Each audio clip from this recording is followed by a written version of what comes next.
It was in the trenches of World War I that the seeds of the Third Reich were sown.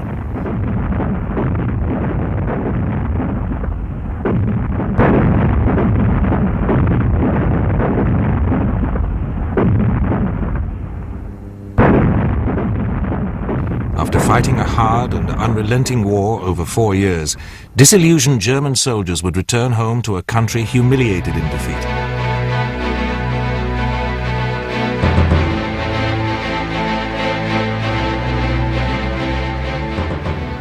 It was the new era of the Weimar Republic.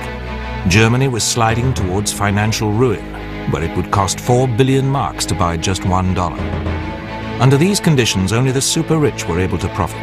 The middle classes would lose all their savings, and the working classes would not be able to afford to eat. The despair and resentment that followed would change the course of world history forever.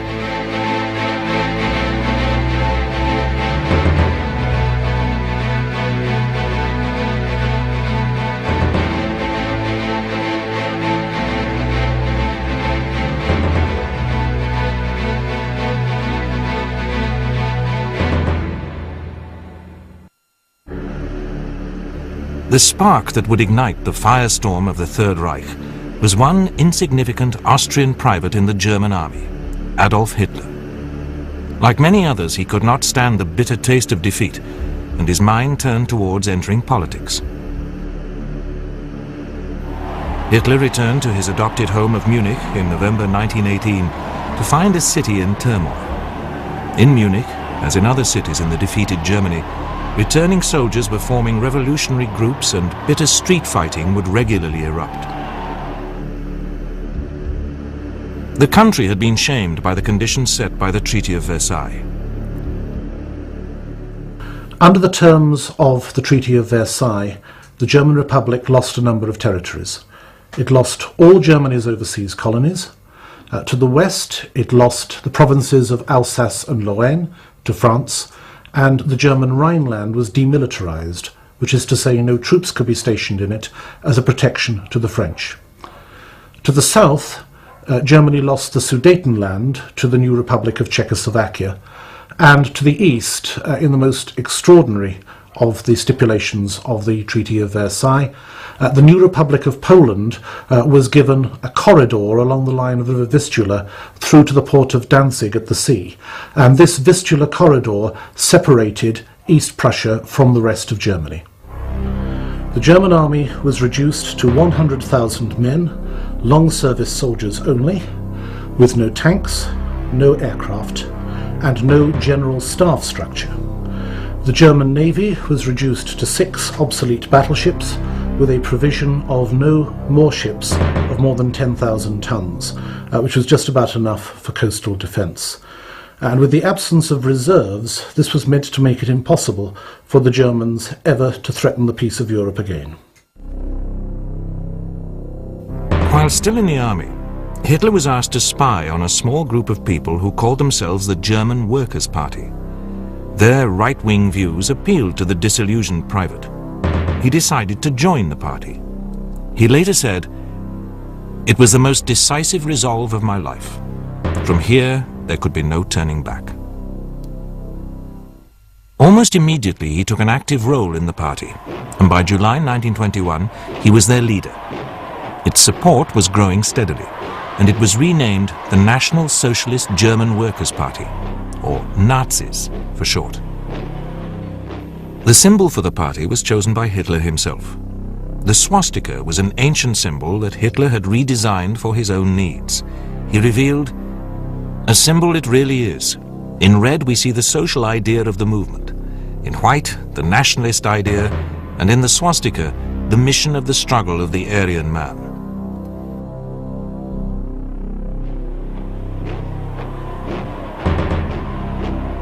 It was this time that the eventual hierarchy of the party was assembling.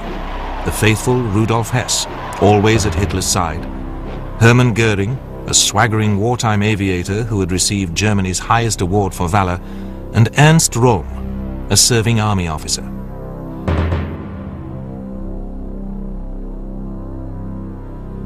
Röhm would lead the newly formed Sturmabteilung, or SA. Their purpose was to protect the Nazi rallies of the time. But they soon became a more sinister paramilitary force on the streets of Germany. The Brown Shirts, as they were known, disrupted opponents' meetings and used violence against the left and the Jews.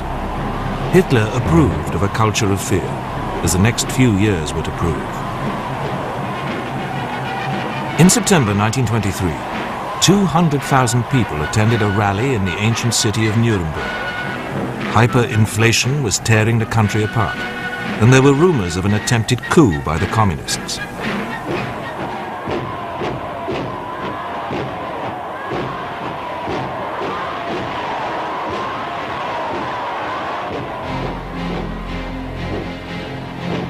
On the 8th of September 1923, the Nazis attempted a putsch in Bavaria. This was quickly put down by the regular army. Goering was severely wounded in the fighting that followed, and 16 of the marchers were killed.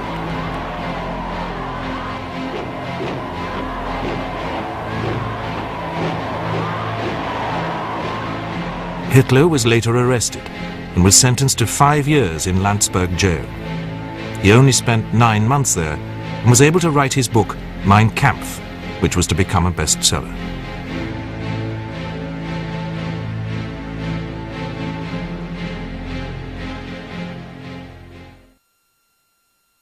On Hitler's release from Landsberg, Field Marshal von Hindenburg was now president, and the country was starting to rebuild slowly.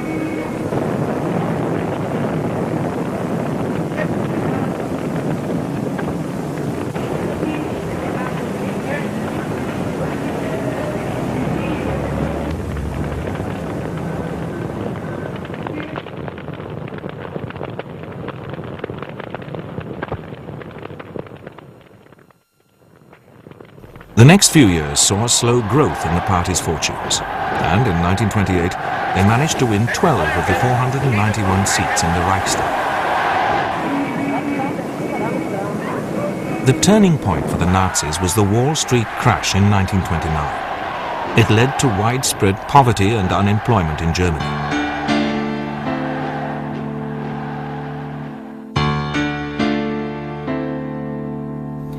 This fueled the membership of the party, as the Nazis promised more jobs and economic stability. It was the opportunity that Hitler had been waiting for.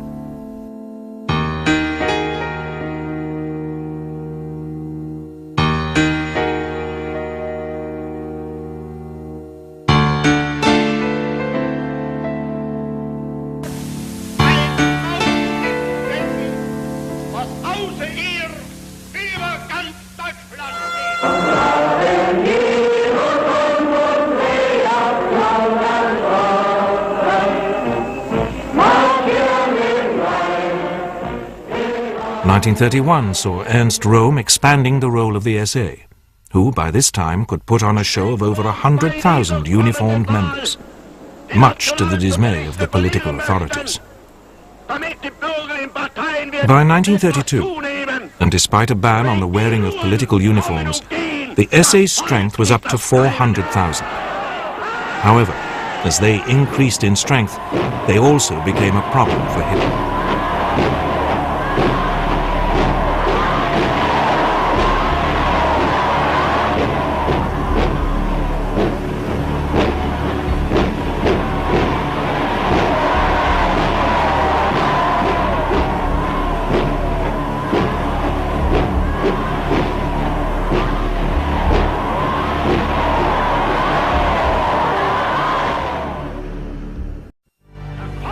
The Nazi Party lacked support amongst the middle classes and wealthy industrialists. But by 1932, this situation was changing. Gustav Krupp donated millions of marks to the party, and their support increased further.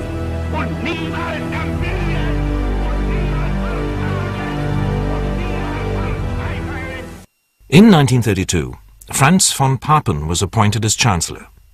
He immediately scheduled elections, which spiraled into street fighting between the Nazis and the Communists. No party gained a majority. Further elections called in that year saw the Nazis become the largest party in the Reichstag, but without an overall majority.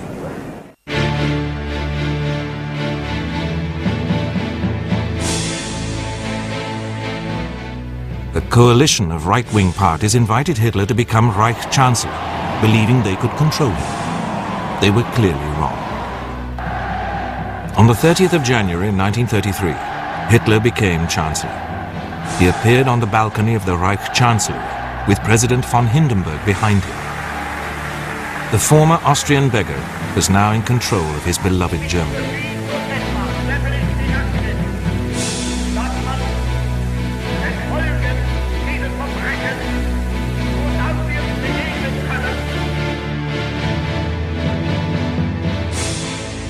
Hitler immediately set about consolidating his power.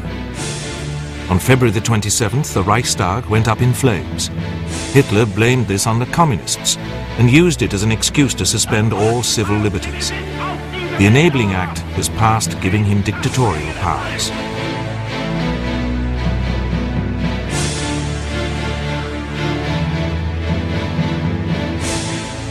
Political opponents and dissenters were arrested and sent to newly built concentration camps at Oranienburg and Dachau. Persistent opponents were simply shot. Literature that the Nazis considered seditious was burned in the streets. Hitler's propaganda minister, Dr. Joseph Goebbels, presided over one of these occasions.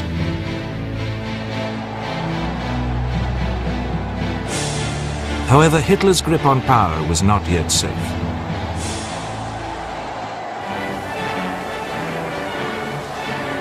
The party meeting in 1933 was called the Congress of Victory and was another spectacular event. Hitler once again used his powerful oratory to inspire the crowd. Wollen wir ringen und wollen wir kämpfen und niemals erlahmen und niemals ermüden und niemals verzagen und niemals verzweifeln.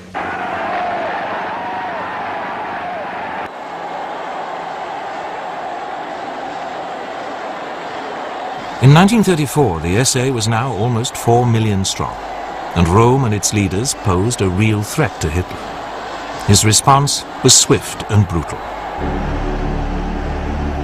On the 30th of June, the SS and Gestapo rounded up the SA's leaders in what was known as the Night of the Long Knives. Old scores were settled, and Rome himself was shot the next day.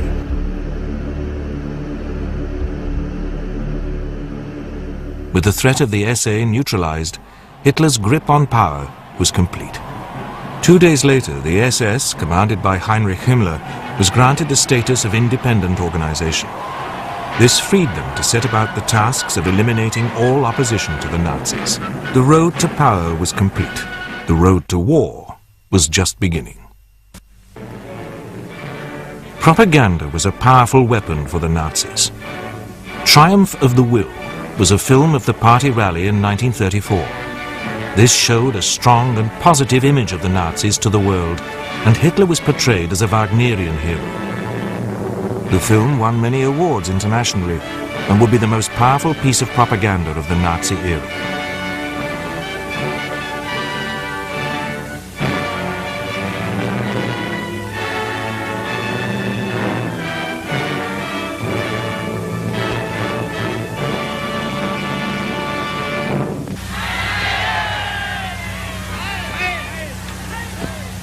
Mein Führer, ich melde.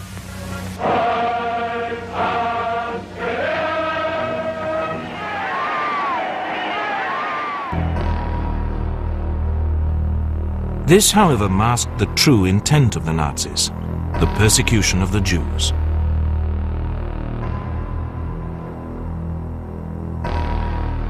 Laws were passed depriving them of all their civil rights. The party coordinated attacks on Jewish businesses and synagogues. These attacks would culminate with the infamous Kristallnacht. Soon, even greater crimes would be committed against them.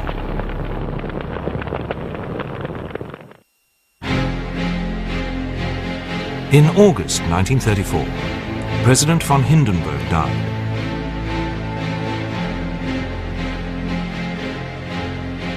Hitler now proclaimed himself Führer of the German Reich. Soldiers would now swear allegiance to him instead of Germany.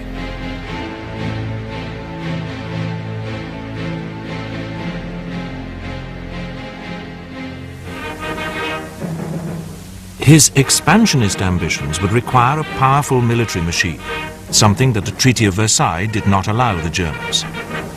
He ordered the creation of a Luftwaffe and the rapid expansion of the army. In reality, both these things had been happening in secret since the 1920s. In 1936, Hitler publicly repudiated the Treaty of Versailles. The French and British protested strongly, but did nothing. Conscription was reintroduced, and the production of arms by companies like Krupp was stepped up. However, Hitler desperately needed the industrial areas of the Saar and the Rhineland. These were the very heart of German industrial production, but the Treaty of Versailles had made them into demilitarized zones. He regained the Saar by a simple plebiscite in 1935.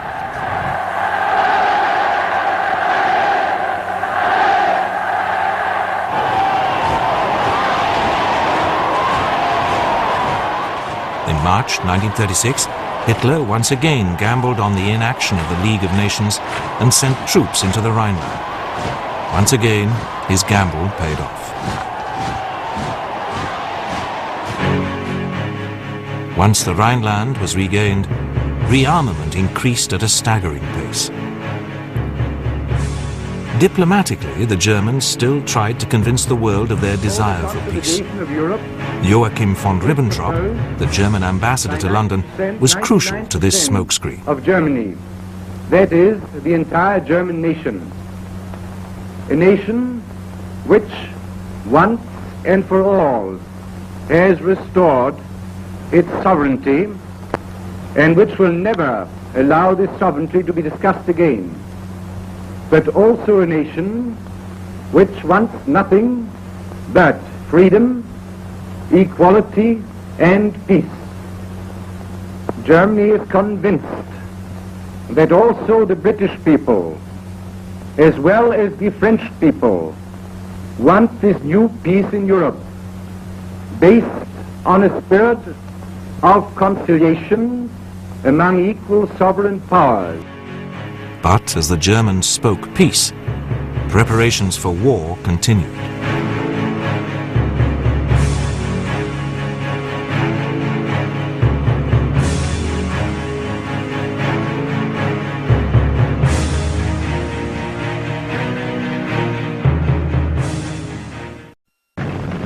In 1936, the Spanish Civil War erupted, triggered by General Franco and his right-wing nationalists.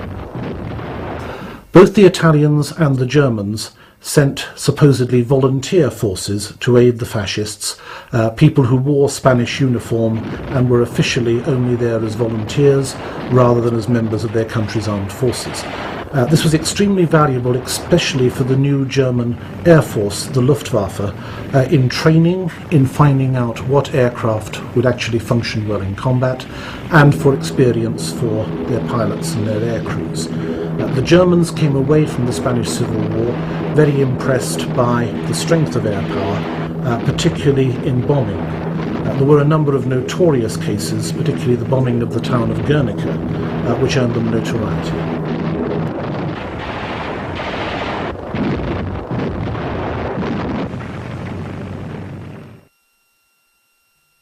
On the 12th of March 1938, German troops marched into Austria on the invitation of a newly installed Austrian Chancellor named Arthur Seyss-Inquart. Many of the Austrian people were sympathetic to Nazi ideals, and the occupation by German troops was meant to be a union of two sovereign states. In reality, the Anschluss, as it was known, meant the absorption of Austria into a greater Germany. Hitler was beside himself with joy. His beloved Germany was finally united with his homeland of Austria.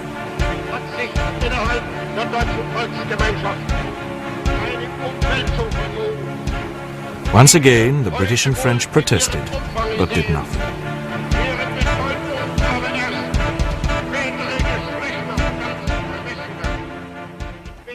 Now Hitler turned his attentions to Czechoslovakia, the state that he insisted had no right to exist. Bordering Germany was an area of Czechoslovakia called the Sudetenland. This is where most of the Czech defences were located. Hitler called for the return of this to Germany. The Czechs refused. In 1938, Hitler declared himself the supreme commander of all German forces and immediately mobilized his Wehrmacht.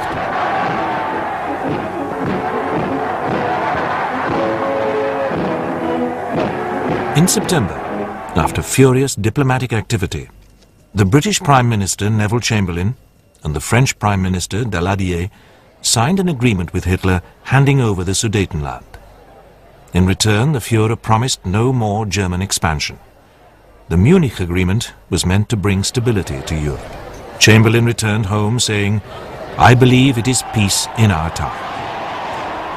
The Germans moved into the Sudetenland, but Hitler's ambitions were a long way from complete.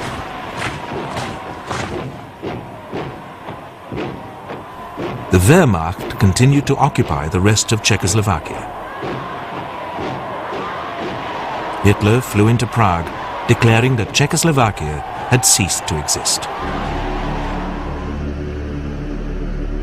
War was now becoming inevitable. After the occupation of Czechoslovakia, there was a flurry of diplomatic activity in Europe. In May, Germany and Italy announced the Pact of Steel. The British and the French formed an alliance, and the possibility of including the Russians was raised. Russia was the only country who had an army large enough to seriously challenge the Wehrmacht. Hitler's hatred of communism should have ensured their support for the Allies against Germany. However, on May the 21st, a non-aggression pact was announced between the Russians and the Germans. This stunned the world. The British replied by guaranteeing the independence of Poland. But Poland was to be the catalyst for the bloodiest conflict in history. In April 1939, a plan for the invasion of Poland called Fall Weiss, or Case White, was drawn up by the German General Staff. There was a natural enmity between the two countries, and Hitler was determined that Poland should be destroyed. On the morning of the 1st of September 1939, the Luftwaffe started a series of attacks on targets along the Polish border. 1 hour later, German combat divisions crossed the frontier between the two countries. The spearhead comprised of panzer divisions and the mechanized infantry. They raced around the flanks at high speed, cutting off supply lines and communications. The following artillery then pounded the bulk of the encircled Polish forces.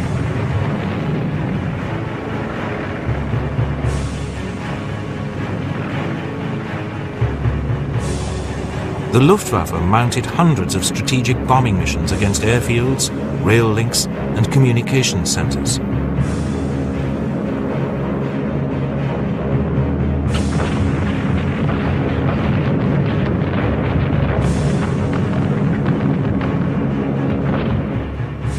General von Rundstedt's Army Group South pushed towards Krakow and Lodz, and then on to Warsaw. General von Bock's Army Group North would drive south and west across the Polish corridor. The panzers at the spearhead of the attack were commanded by a brilliant General Heinz Guderian. The speed of the attack was breathtaking, with the panzers covering an average of 18 miles a day.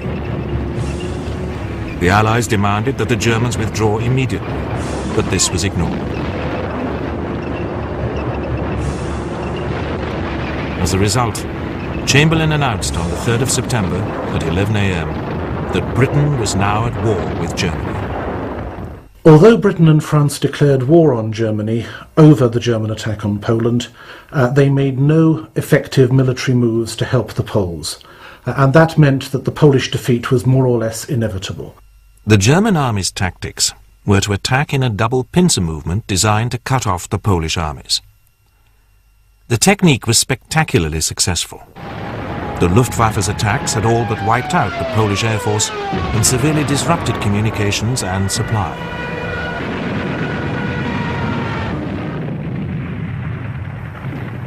Warsaw itself was initially well defended.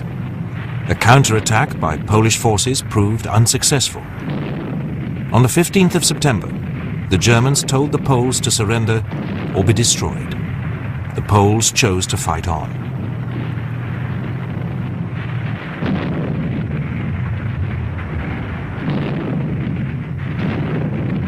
The German pincer closed on the Polish armies, with only a few managing to escape.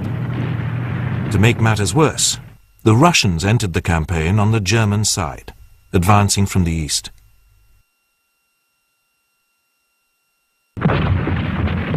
On the 21st of September, the Germans launched a massive artillery bombardment of Warsaw. On the 26th of September, the Wehrmacht launched an infantry assault on the city.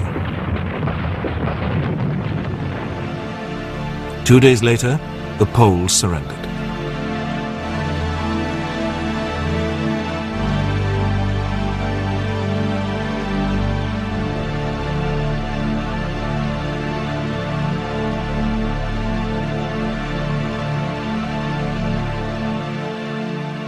German tactics had been decisive.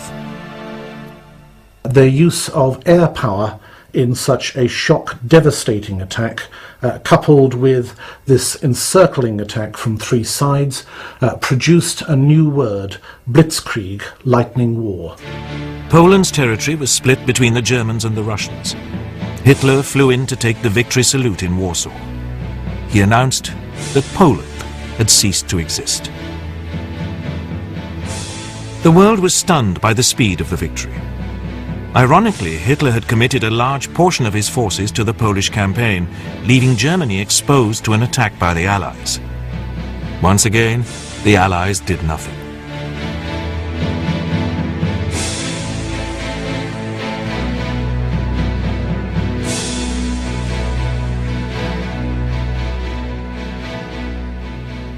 Inactivity that followed were dubbed the Phony War.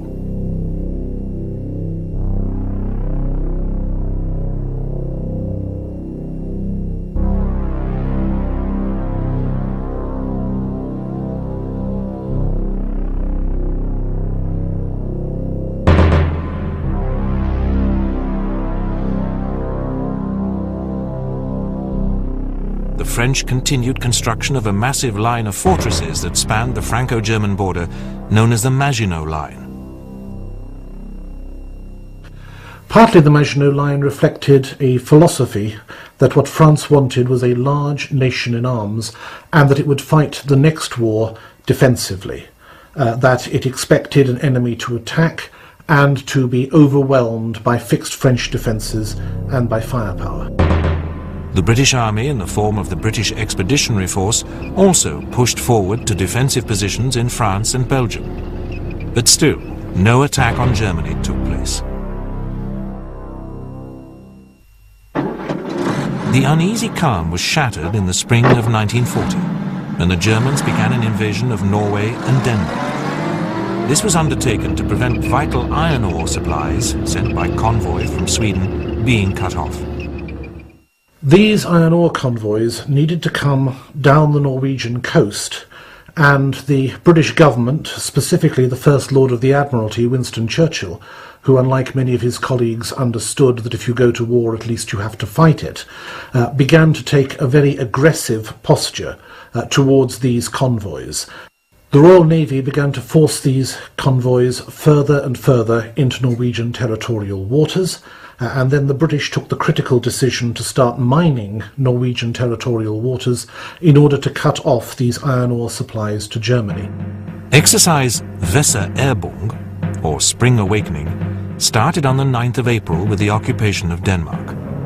The whole operation took less than 24 hours. The following day saw German troops invading Norway, with German paratroops taking Stavanger Airport.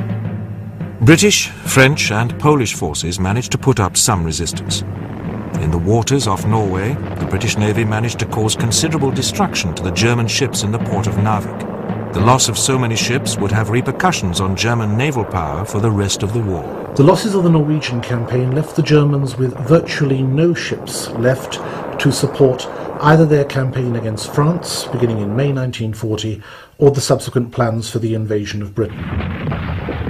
The Allied troops were eventually withdrawn, and Norway was taken. The Germans poured troops, armour and supplies into Norway. The Allies' last chance for a foothold in Europe was slipping away.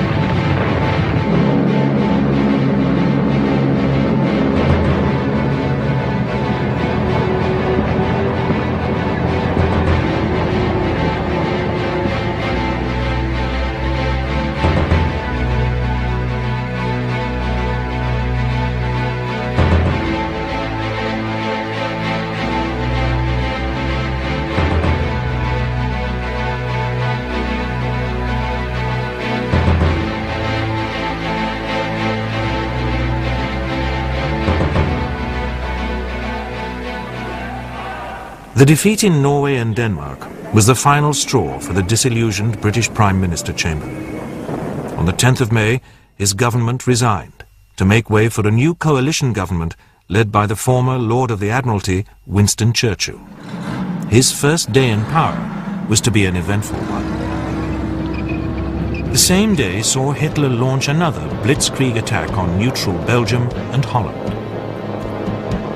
This attack was as bold as the attack on Poland.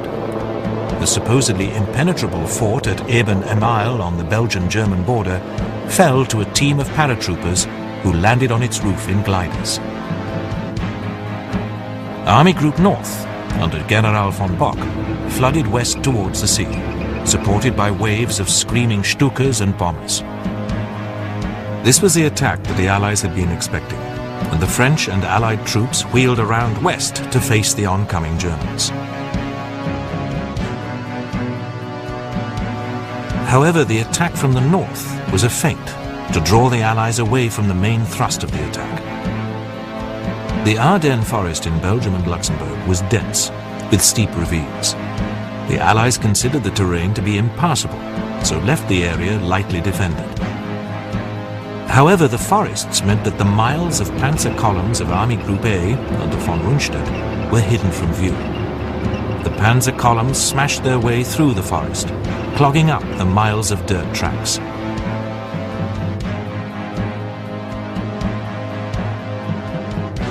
By the 12th of May, German spearheads had reached the River Meuse, and a bridgehead was established. The French commander, Gamelin, had left only a small contingent of defenders who fought bravely but stood no chance against the Germans.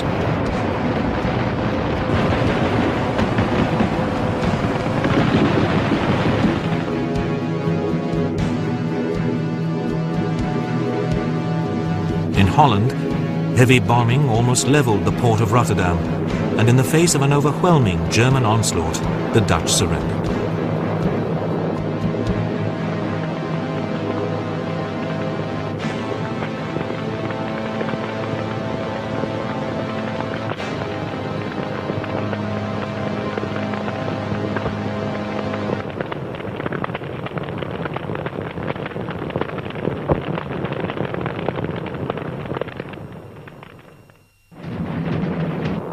The Allied forces, including the BEF, started to fall back towards France. But the advancing panzers had crossed the Meuse and were now threatening total encirclement of the Allies.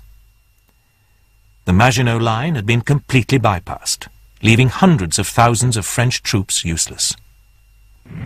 On the 15th of May, the panzers flooded into France with the ever-present Luftwaffe in support. They only faced sporadic French opposition. By the 20th of May, the panzers had reached Abbeville. A determined counterattack by British tanks at Arras stung the Germans, but was soon overcome. The Allies now ordered an immediate retreat. General Gort ordered an evacuation at Dunkirk, but the Germans were tightening the noose, and speed was of the essence. On the 28th of May, the Belgians signed an armistice, and the final onslaught began against France.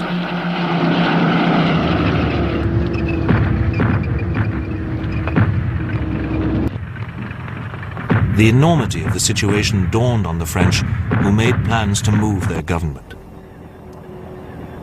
As the final encirclement of the Allies was complete, Hitler amazingly issued a stop order to the army.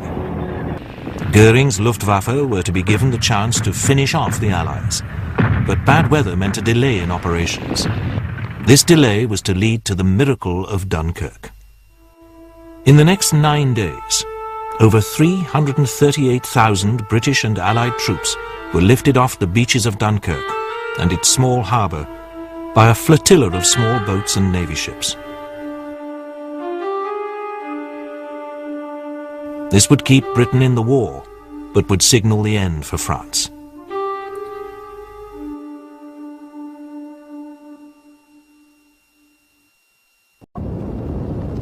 With all effective resistance out of the way, the Germans turned south to push deeper into France.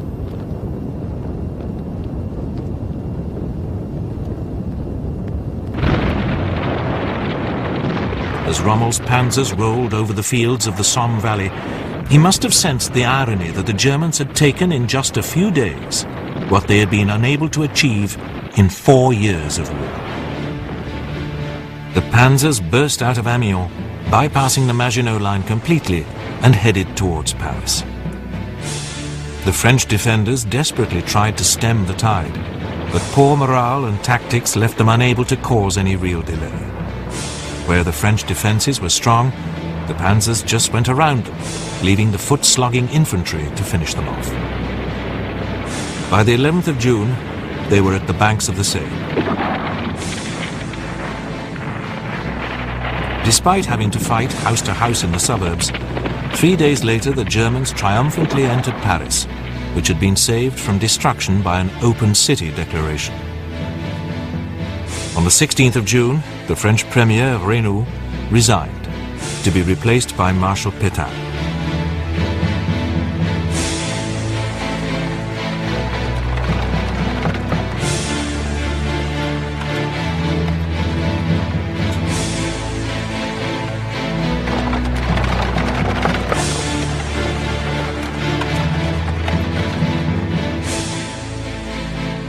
By the 20th of June, France's defeat was complete.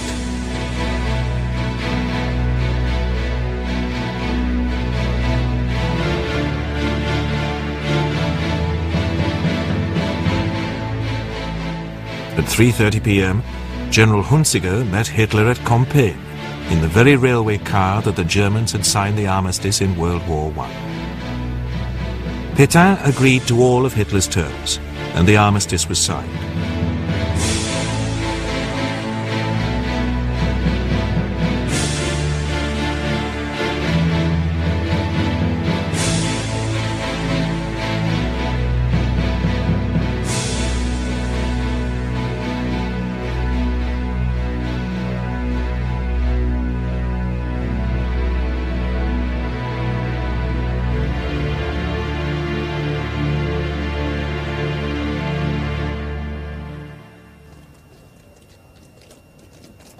Hitler was beside himself with joy. Germany had control over Western Europe. Only the British remained.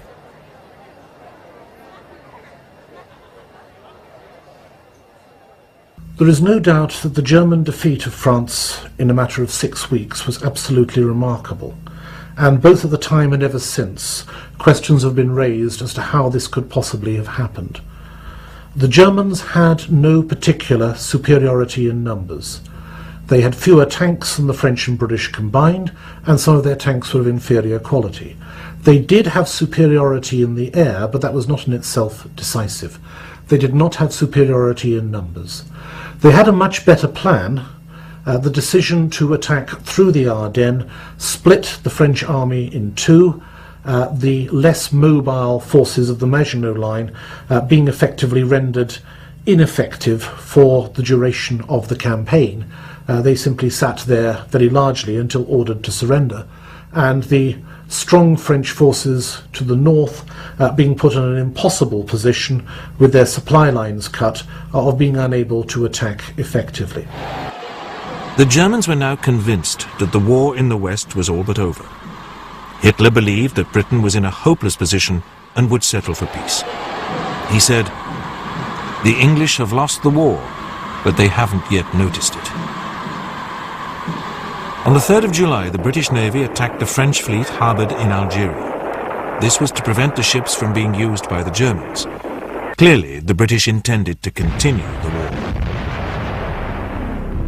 On the 16th of July, Hitler issued a directive for a proposed invasion of Britain called Sea Lion. The target date was set for mid-August. However, without adequate naval support, it would be difficult. First, the Luftwaffe would have to dominate the skies.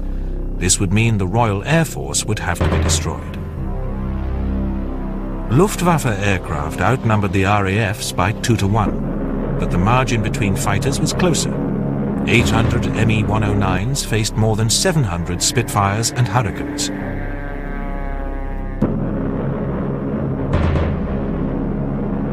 The Luftwaffe started its bombing raids on RAF bases and coastal convoys in July.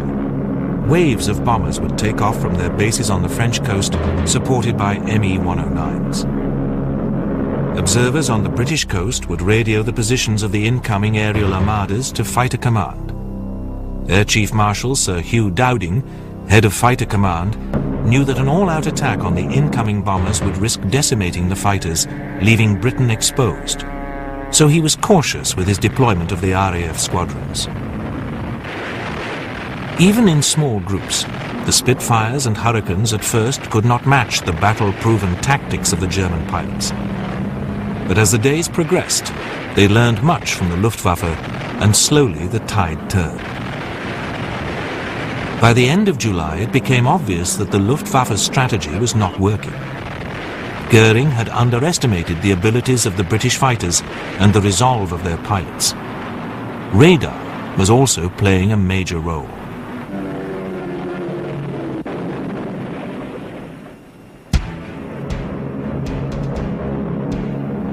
The newly installed radar stations on the British coast could detect the incoming formations almost as soon as they became airborne.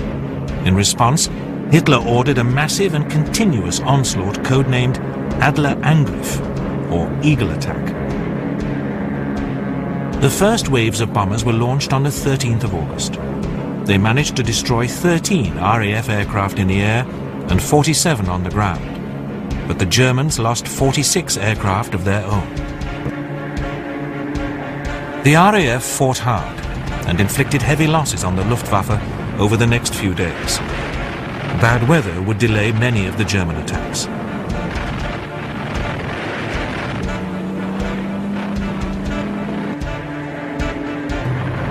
On the 30th of August, a wave of bombers and fighters stretching as far as the eye could see was seen over Maidstone. But the RAF pilots still managed to hold on, despite a lack of experienced pilots. Many experienced pilots had been killed in the early days of the battle. The lack of a decisive victory forced Hitler to postpone Operation Sea Lion. Another factor would condemn the German invasion plan to history. On the 25th of August, a lone German bomber mistakenly dropped his bombs on London. Churchill ordered an immediate retaliatory strike on Berlin. This enraged Hitler, who wanted revenge. He said, "We will eradicate their cities. We will put a stop to the work of these night pirates, so help us God." The result was that German bombers started attacking London. Although this was disastrous for the civilian population, it undoubtedly saved the RAF from complete destruction. On the 15th of September, a massive formation of German bombers was intercepted by over 300 Spitfires and Hurricanes. The Luftwaffe pilots were startled to see that the supposedly decimated enemy could put up such stiff resistance. 56 German aircraft were destroyed, and many German crews dumped their bombs and headed home. This was a decisive date in what was called the Battle of Britain. 2 days later, Hitler postponed his plans for Sea Lion indefinitely. How close the Germans actually came to success in the Battle of Britain is still extremely hard to assess, but they certainly did not give themselves the best chance. Had they continued their raids on the radar stations and the airfields of southeast England, Fighter Command was finding these increasingly difficult to defend against. A critical decision after RAF Bomber Command had bombed Berlin to Hitler's absolute outrage, was his call for the Luftwaffe to switch to bombing London by daylight. Once they did that, they were coming further north.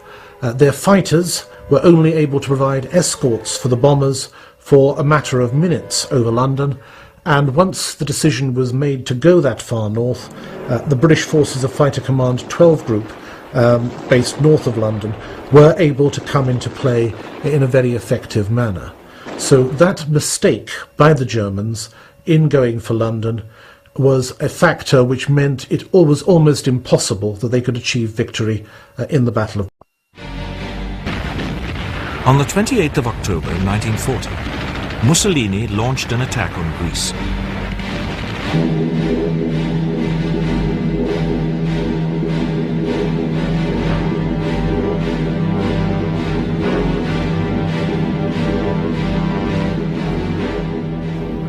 By winter, the Greeks had stalled the Italians' advance and were pushing them back into Albania. Mussolini called for aid from Germany. German forces gathered in Bulgaria for an advance through Yugoslavia into Greece. British troops had already landed in southern Greece, so a quick attack was vital. Hungary and Romania had already contracted for peace with Germany, and Yugoslavia was about to do the same. But Serbian officers staged a coup and called off the agreement with Germany. Hitler was enraged and ordered Operation Punishment.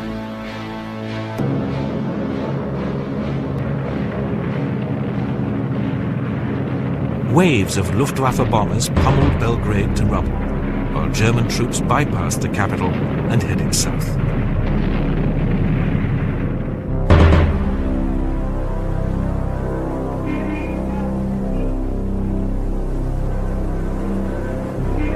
On the 14th of April 1941, the Yugoslav government asked for an armistice.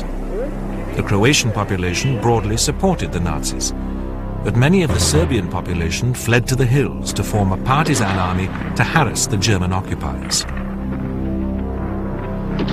The Luftwaffe started its bombing of Greece, blasting Greek and Allied troops mercilessly. The German plan was once again to bypass the strongest defenses of the Metaxas line and head south, encircling the Greek defenders. The Italians had also managed to regroup and launched another attack.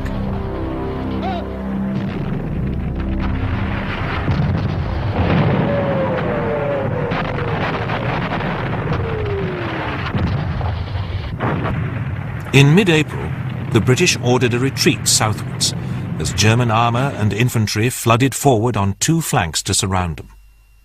The resulting withdrawal just managed to stay ahead of the advancing panzers. The flashpoint was the Corinth Bridge over the Corinth Canal, which was vital for the escape of the Allies. An operation by German paratroops managed to capture the bridge, but the Allies managed to destroy the bridge as the Germans crossed it.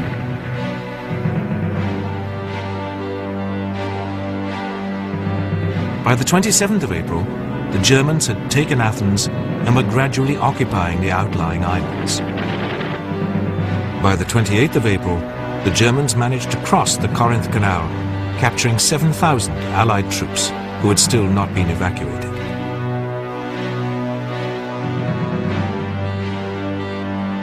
Over 50,000 Allied troops had been evacuated to Crete, where they could then be moved on to Alexandria. Here they rested. Crete was strategically placed for both Allied ships and aircraft to make attacks into the Mediterranean and on the vital oil fields of Romania. The island would have to be taken, but the Germans had no naval force to attempt a full seaborne assault. The highly trained paratroopers of the Fallschirmjäger, led by General Oberst Kurt Student, were chosen to make the audacious assault.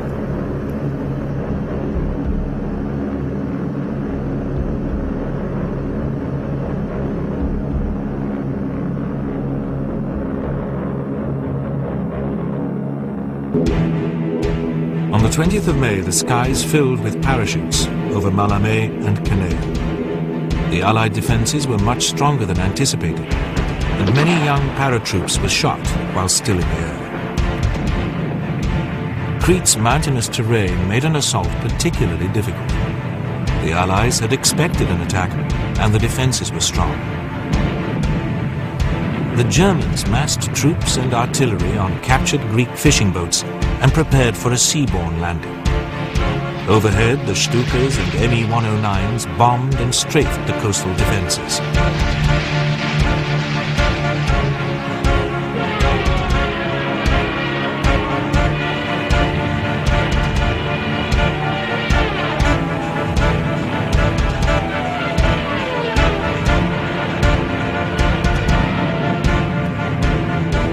A huge flotilla of transport aircraft filled the skies as paratroops dropped on Heraklion and Rhetia, taking heavy losses.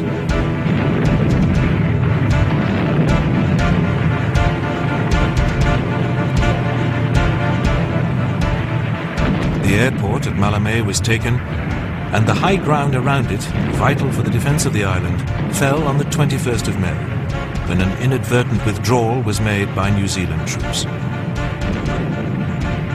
More troops poured onto the island from the airport, and an Allied withdrawal over the mountains to Sfakia was ordered. On the 27th of May, the Royal Navy started evacuating troops to Alexandria. However, heavy losses meant the evacuation was soon called off, and 5,000 Allied troops were left to surrender to the Germans.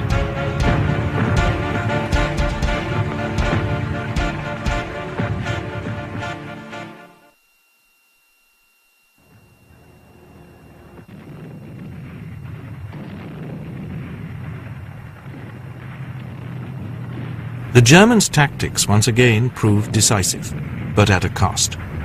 They lost 44% of their airborne forces. This persuaded Hitler not to launch another airborne operation. He told Student, "The days of the paratrooper are over. The parachute weapon depends on surprise. The surprise factor has now gone." But 3 years later, the Allies would use paratroopers to devastating effect. The remarkable thing about the German campaign is the way in which, controlling the air, they were able to move at very high speed through the mountainous terrain of both Yugoslavia and Greece.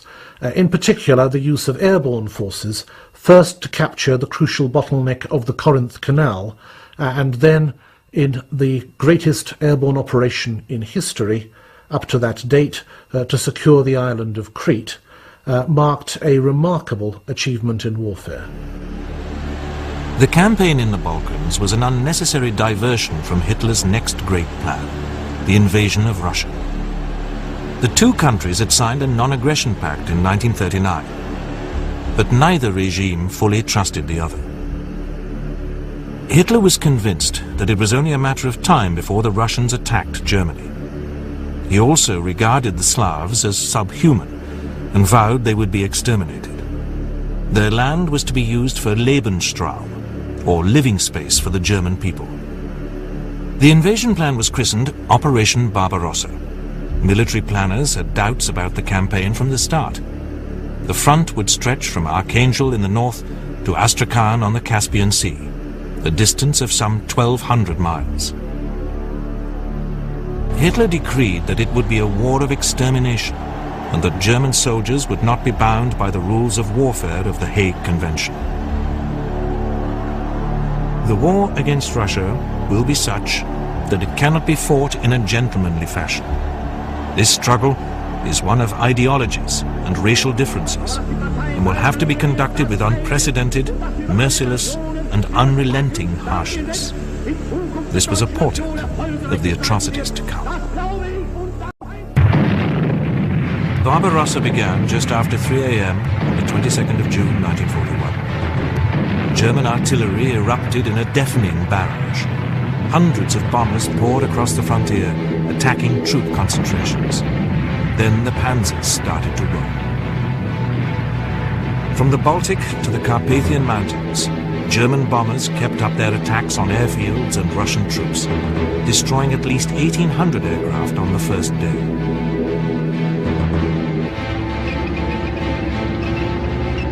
Panzer spearheads broke through on all fronts, and thousands of prisoners were taken. Stalin refused to believe what was happening. Right up to the day before the attack, the Russians had been delivering war materials to the Germans.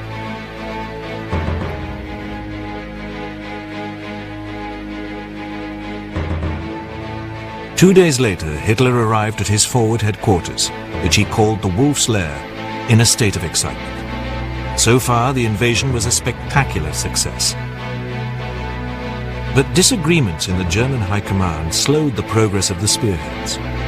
Many commanders believed it was too risky to open up such a gap between the panzers and the artillery behind. As the Germans captured territory, SS Einsatzgruppen, or mobile death squads, swept in afterwards, rounding up Bolsheviks and Jews for execution or transportation to concentration camps. Russian civilians were treated harshly, with hundreds being shot. Ironically, many civilians may have welcomed the Germans as liberators from the harsh Soviet regime, but Hitler's fanatical racism ensured the Russians' defiance.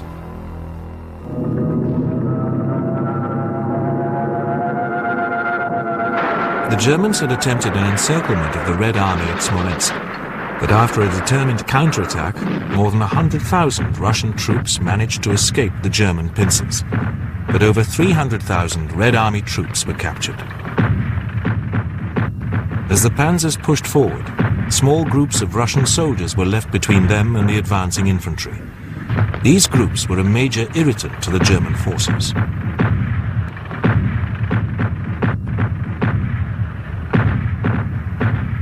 The Russians had new and powerful weapons, such as the fast and well-armored T-34 tank, which proved difficult to destroy.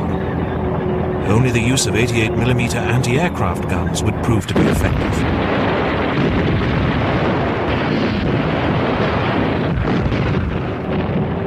The German goals were still within reach as the Germans pushed forward. Moscow was in range of Luftwaffe bombers, and on the 22nd of July, bombing of the city started.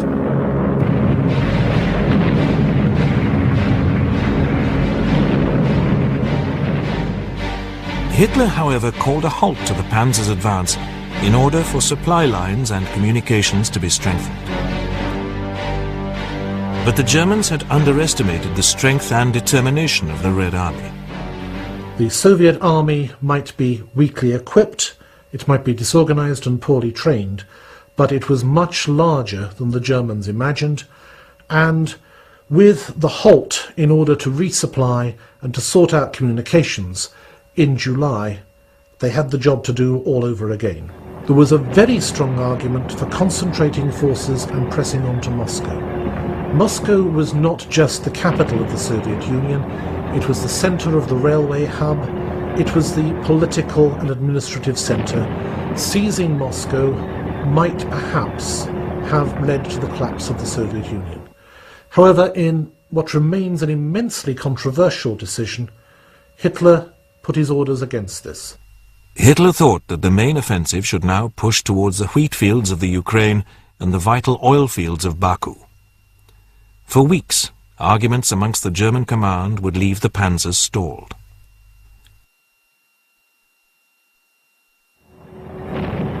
A Soviet counterattack from the Leningrad area caused the panzers to commence their march north on the 8th of August. The plan was to encircle Leningrad and then destroy it. By September, the Germans had moved within artillery range of the city and had started a fierce bombardment. Before long, the city would face an unrelenting siege that would last over 900 days.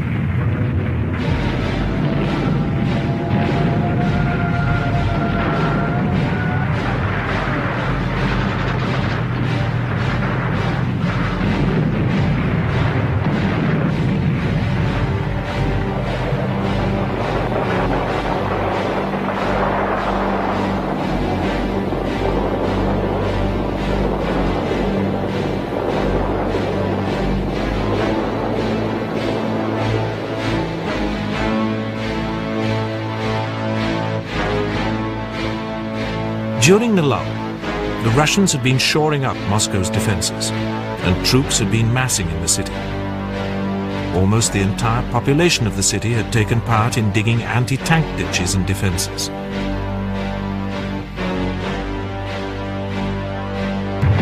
In early October, the Germans launched Operation Typhoon, the final push on Moscow.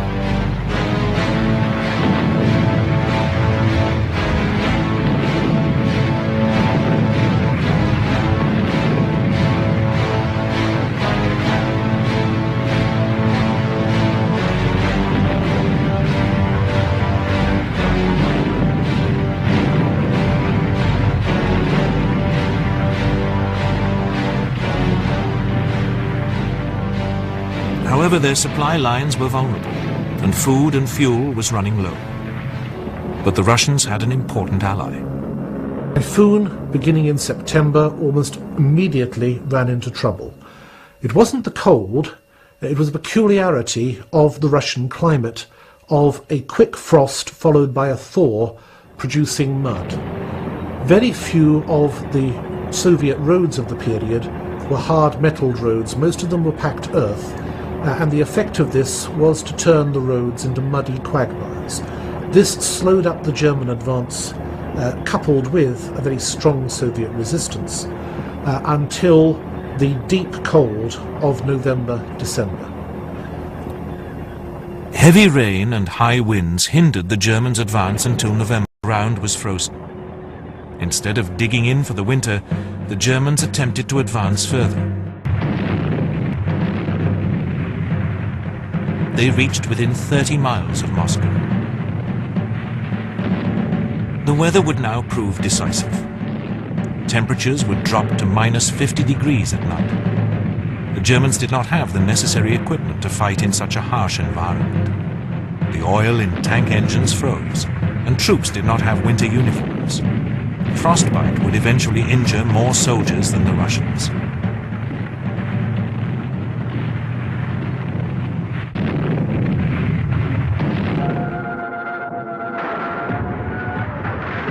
The Red Army staged a counterattack. They were fully equipped for the cold, and their machinery was designed to work in such low temperatures.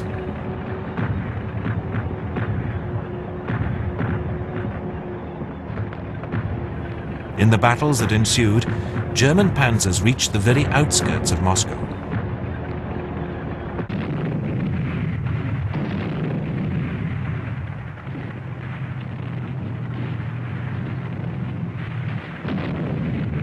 But the weather and the Red Army were taking their toll. On the 5th of December, the advance units of the army were pulled back and offensive operations were suspended. Field Marshal von Bock advocated a retreat of 50 miles to a defensive line, but Hitler issued orders that even limited retreats were unthinkable. This directive would prove disastrous for German soldiers and eventually for the defense of Germany. It comes down finally to how close they got to Moscow. The answer is very close indeed, and the extra 150 miles which Stalin had carved for himself, and the extra 2 months which they might have had they not attacked into the Balkans, have figured very largely in that debate. But finally, the Germans did simply not have enough forces to defeat the Soviet Union militarily. The only way they could defeat it was by a political collapse within the Soviet Union.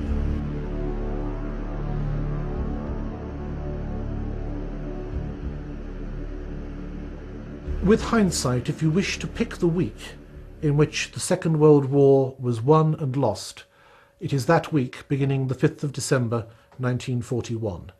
As Operation Typhoon peaks, 2 days later, on the far side of the world, the Japanese attack the American Pacific Fleet at Pearl Harbor, and then, loyal to their alliance with the Japanese, a few days later, the Germans declare war on the United States, not the other way around. And the effect of this, linking the war in Europe with the war in Asia, is to transform this into a truly global war, the Second World War.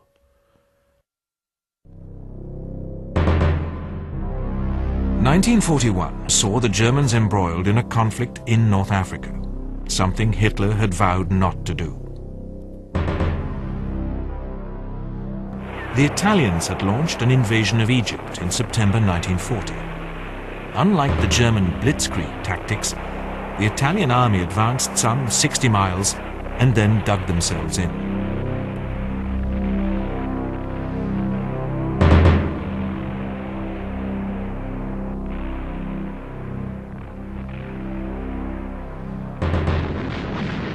On the 7th of December, the British tested the Italians' defences with a two-pronged attack. Almost immediately, Italian soldiers started surrendering. Over the next 30 days, over 39,000 Italians were taken prisoner. The British swept into Libya and on to Tobruk, facing little opposition.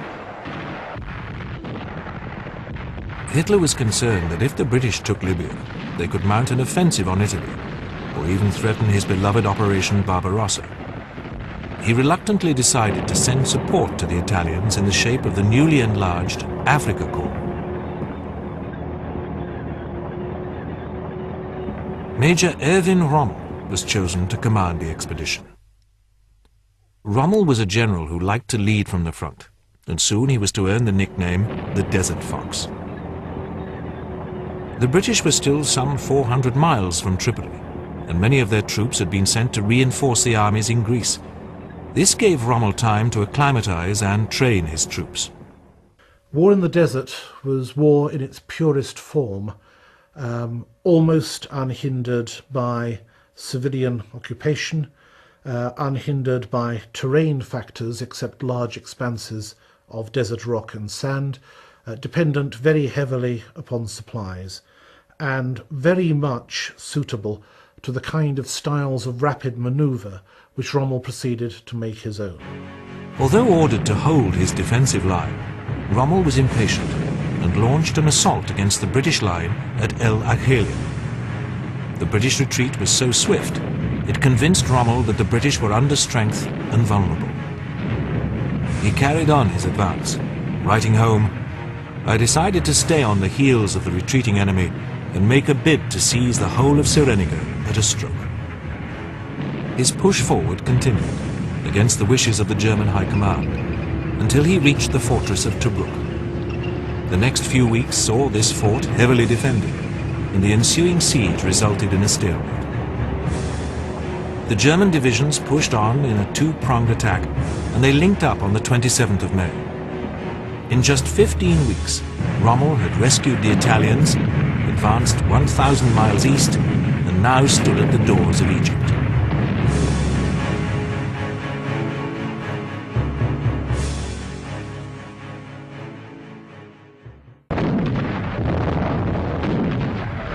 In June, a British counterattack called Operation Battle Axe attempted to take the Halfaya Pass.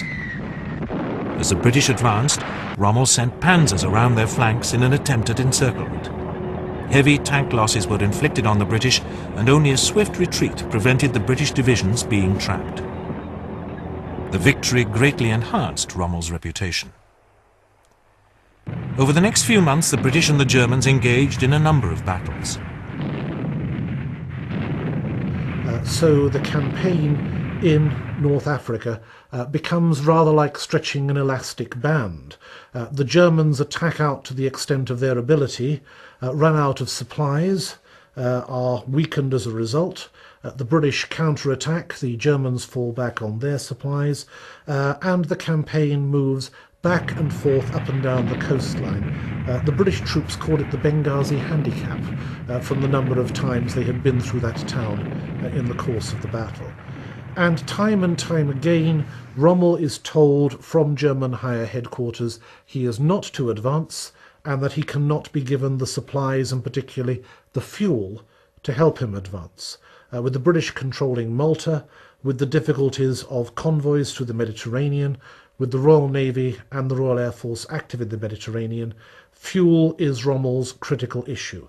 And time again, he disregards his orders and attacks forwards, and he very nearly makes it. Operation Venezia on the 26th of May saw an offensive which was vital to ensure Rommel's supply lines. His battle plan was daring. He would feint a frontal attack, all the time moving his tanks in a wide sweep behind the Gazala line and down on the sea. This was a gamble, as the Panzer's supply lines would be stretched to the limit. By the 1st of June, his plan had succeeded, and the supply lines were kept open. Rommel wanted a thrust to the Suez Canal, and on the 23rd of June, after the fall of Tobruk, his new offensive started. However, determined British resistance slowed his advance. The turning point in Africa came with a new British commander, Lieutenant General Bernard Law Montgomery. He promised a determined stand at the El Alamein line. A lull in fighting bought much needed time to reinforce and resupply the British Eighth Army.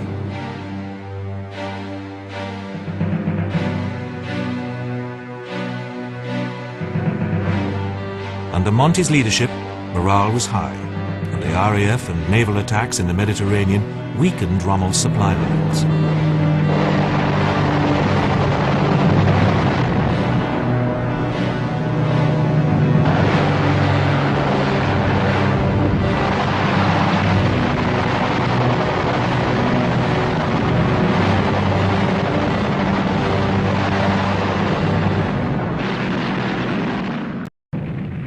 The Germans launched a crucial offensive on the 30th of August.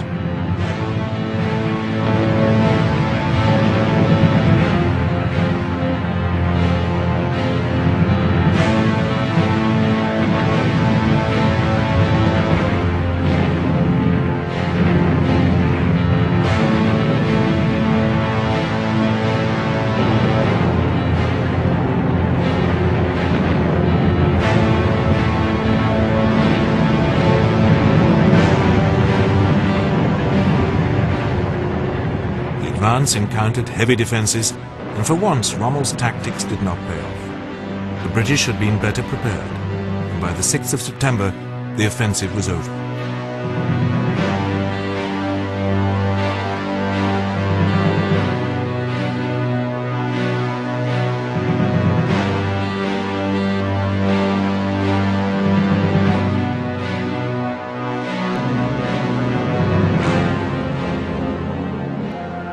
The RAF had gained superiority in the air and were constantly pounding the German troops.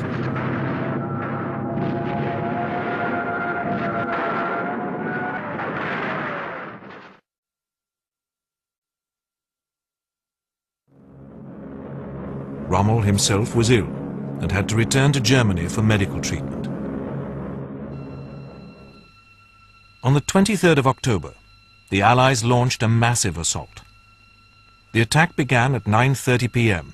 with an earth-shattering artillery barrage. Fire! Fire!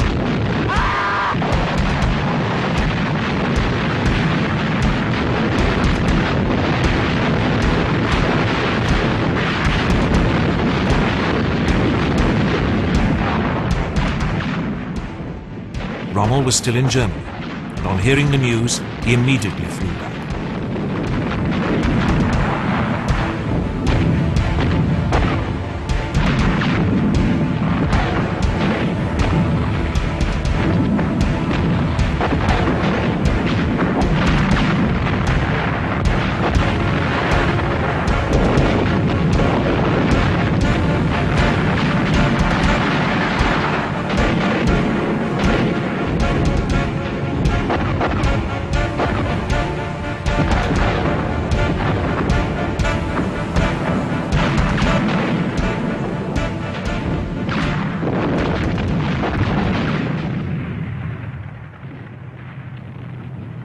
The German counterattack failed, and on the 29th of October, Rommel wrote to his wife, "I haven't much hope left. It is obvious that from now the British will destroy us bit by bit."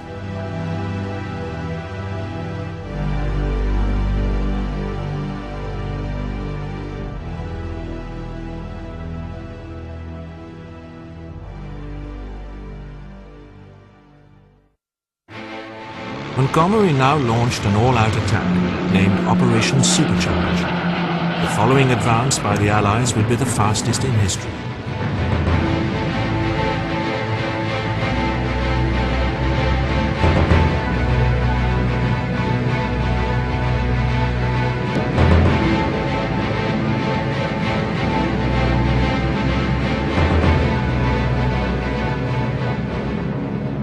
undersupplied German divisions fought back to no avail. On the 3rd of November, Hitler sent orders to Rommel. In the situation in which you find yourself, there can be no other thought than to stand fast. It would not be the first time in history that a strong will has triumphed over the bigger battalions. As to your troops, you can show them no other road than victory or death. After authorization from his commander, Rommel defied this order and at 3:30 p.m. on the 3rd of November gave the order to retreat.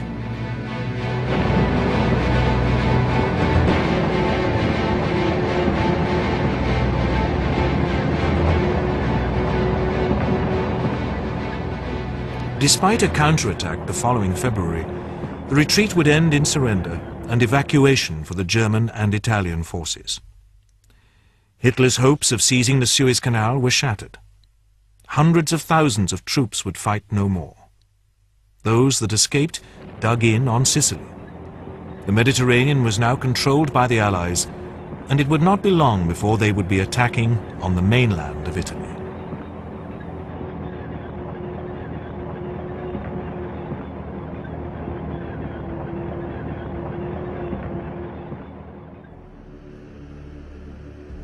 Hitler once said, "On land I am a hero, but at sea I am a coward." This unusually frank admission summed up the performance of the German Navy in World War II. The Battle of the Atlantic was one of the two critical battles of the war against Germany. The other was the Battle of the Eastern Front from 1941 to 45, which tied down 2/3 of the German armed forces. But if the Battle of the Atlantic had not been won, Germany could not have been defeated. And critical to this was the Allied ability to move convoys of merchant ships across the Atlantic.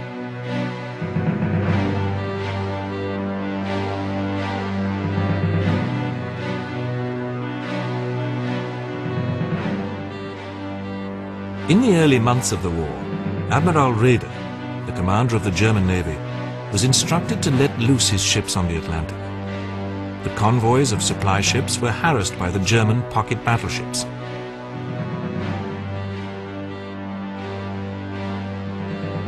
The battle for Norway had seen many of the German Kriegsmarine ships sunk, leaving the surface fleet under strength and able to attempt only limited raids on convoys.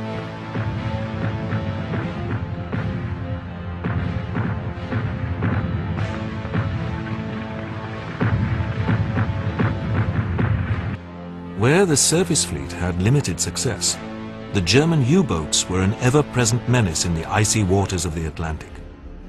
The German response to the convoy system, since they now had bases ranging from southern France to northern Norway, was to launch U-boat flotillas out into the Atlantic in what they called wolf packs.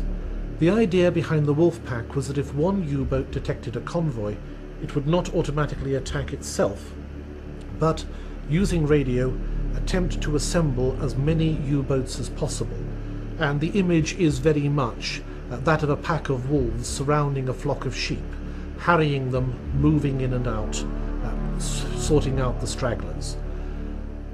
Contrary to traditional views, although U-boats could and did attack from beneath the surface, their best form of attack was actually to surface in poor visibility or at night and run in at very high speed. They're much faster on the surface than they are underwater, as fast attack craft, launching torpedoes into the confusion of a convoy at night. And they could be very, very effective in that strategy.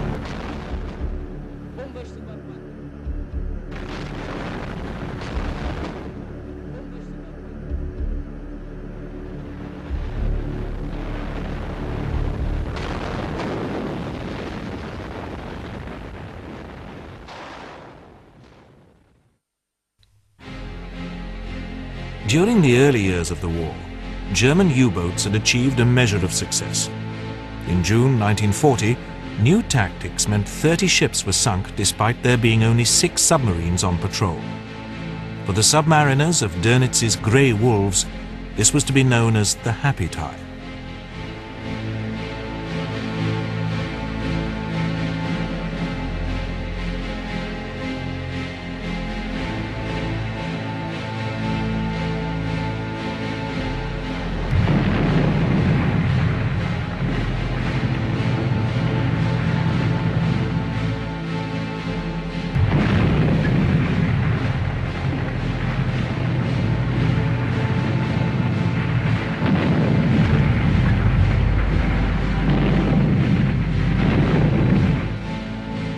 In July, the commander of U-99, Otto Kretschmer, sank 7 ships on a single patrol.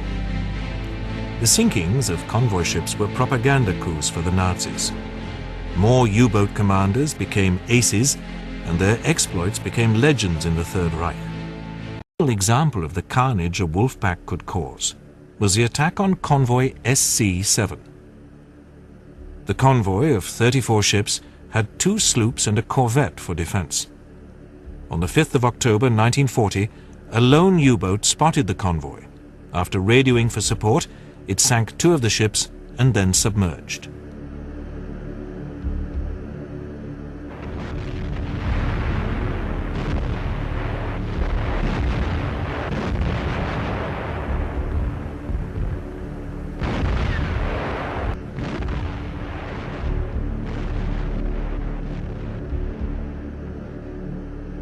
The escort stayed behind to pick up survivors. As the unprotected convoy sailed on, it met a line of 6 U-boats. The attack that followed caused carnage.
Only 12 ships were to make port, and these were saved by the fact that the Wolfpack had news of a larger convoy and had departed.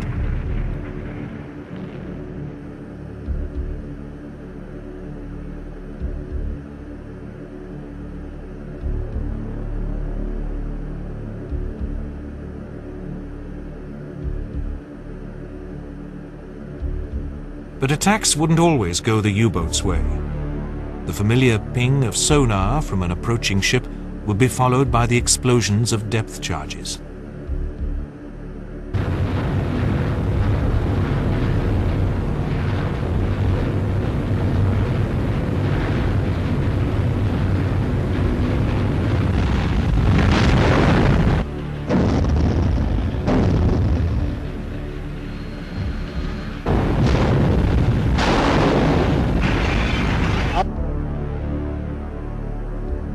Another threat came from attacks from the air, whilst the U-boats were on the surface.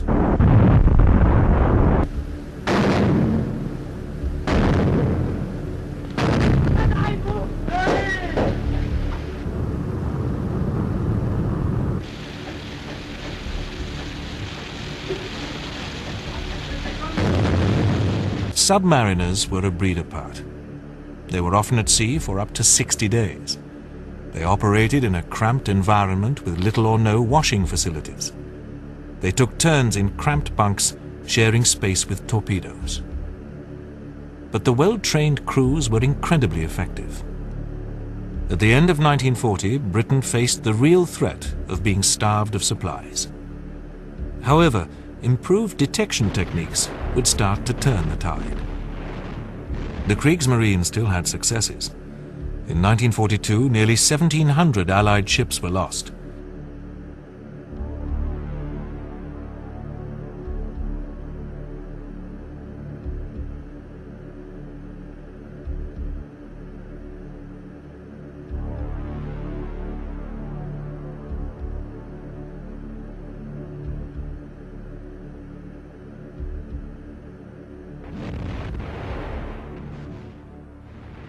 The convoy system, bringing merchantmen together with protection from warships, was the basic defence against the wolf pack. If the Germans had been able to bring their large surface raiders, ships like the Bismarck, out into the Atlantic at the same time, the relatively small warships that defended convoys would have no answer to ships of that size. If they had ever been able to do that, they would have been able to pose a much greater threat by simultaneously threatening the convoys with large ships, therefore the convoy would have to disperse, and with wolf packs, which would harry the dispersed ships. But they were never able to do that.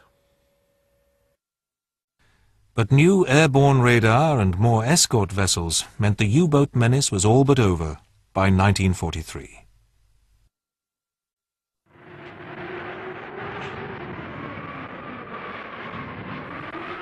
As 1942 dawned, the war in Russia was stalled on most fronts. Since the launch of Barbarossa, the Wehrmacht had lost over 1 million troops killed, wounded or missing, and a further 500,000 could no longer fight due to disease or frostbite. No new offensive by all three army groups was possible. After the failure to take Moscow and to win the war in 1941, which had seen the Soviets demonstrate for the first time that they could counterattack given the additional help of the Russian winter, the Germans for 1942 still have a choice. They are not yet on the defensive. So they have a major choice to make. Do they attack again, and if so, where? And the argument for attacking towards Moscow is as strong as ever, and a German plan to do so is drawn up, called Operation Kremlin, which leads to the Soviets concentrating forces to defend Moscow itself. But Kremlin is a deception plan. The Germans are in fact planning to attack elsewhere. Hitler's new plan was for Army Group South to sweep through the Caucasus and ultimately to the oil fields of the Middle East. With the great grain-growing regions of the Ukraine, Hitler believed that the oil of the Caucasus would give the Third Reich what it so desperately needed: economic stability and the chance of surviving not just a long war, but surviving successfully in peacetime as a viable state. So the main assault is made in the south. Despite objections from his staff, Hitler resolutely refused to consider the fact that the army was badly supplied and under strength. In order to protect the left flank of the thrust, the city of Stalingrad would have to be captured or destroyed. The capture of the city, named after Stalin, would also be a major psychological boost to flagging German morale. But Stalingrad would prove to be a major turning point in World War II. The operation was called Blau and would involve 1 million men, 65 German divisions and 25 from Hungary, Romania and Italy.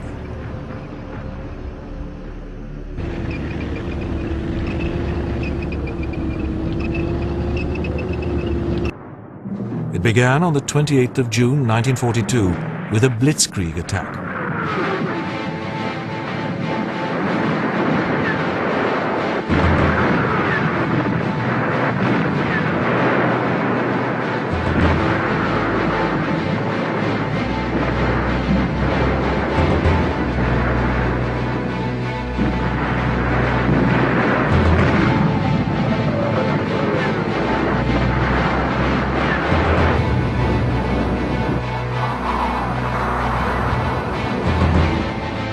By the 6th of July, the attack had stalled as the Russian defenders fought back.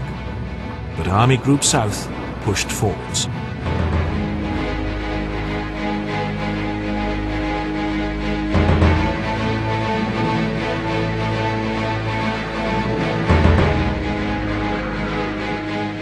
By the 23rd of August, the 6th Army under General Friedrich Paulus launched an attack from its bridgehead over the River Don.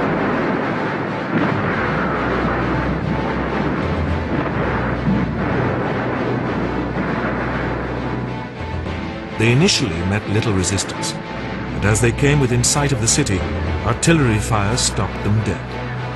They soon realized that the artillery batteries were manned by Russian civilians, women factory workers from the city. They would become the first casualties of the battle for Stalingrad.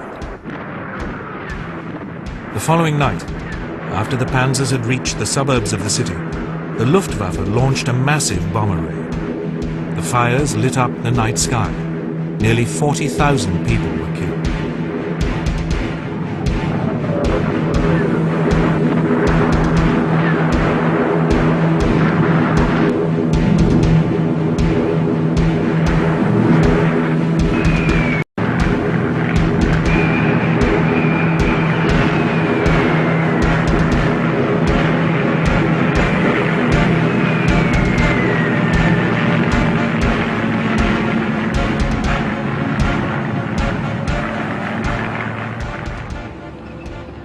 Progress after this was not so easy. Russians manning newly built T-34 tanks that had just rolled off the production line launched stinging counterattacks on the Germans.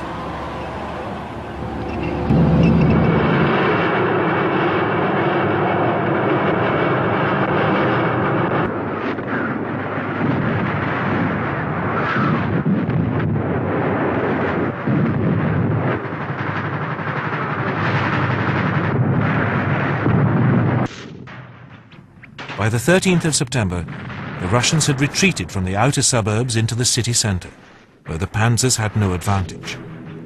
A two-pronged attack by the Germans, supported by Stukas, aimed for strategic targets in the city centre. The next few days would see ground taken and then lost, only to be recaptured again. The Germans called it Rattenkrieg, or War of the Rats.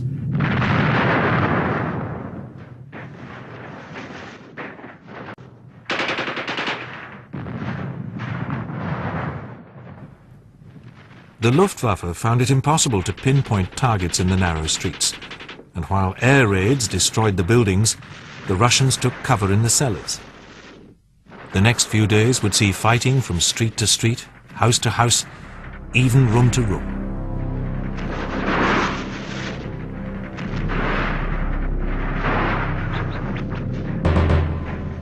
The battlefront could be a corridor between burnt-out rooms or the ceiling between two floors. They fought with guns, knives, clubs, or whatever objects came to hand. This was war at its most primitive. "The Russians are not men, but indestructible devils," wrote one infantryman. "We will never see Germany again."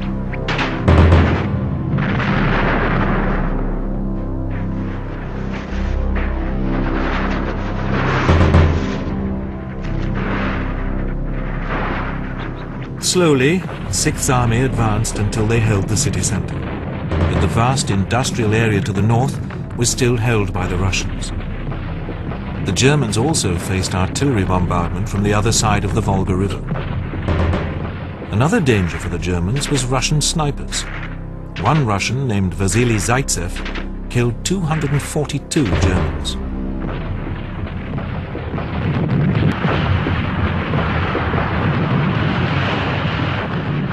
On the 14th of October, the Germans launched a major offensive on the industrial area. Over the next 2 weeks, the Germans advanced until they held 90% of the city.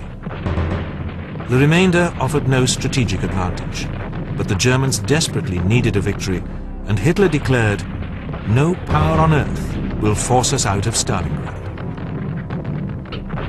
But the triumphant conquerors of Stalingrad were about to face destruction.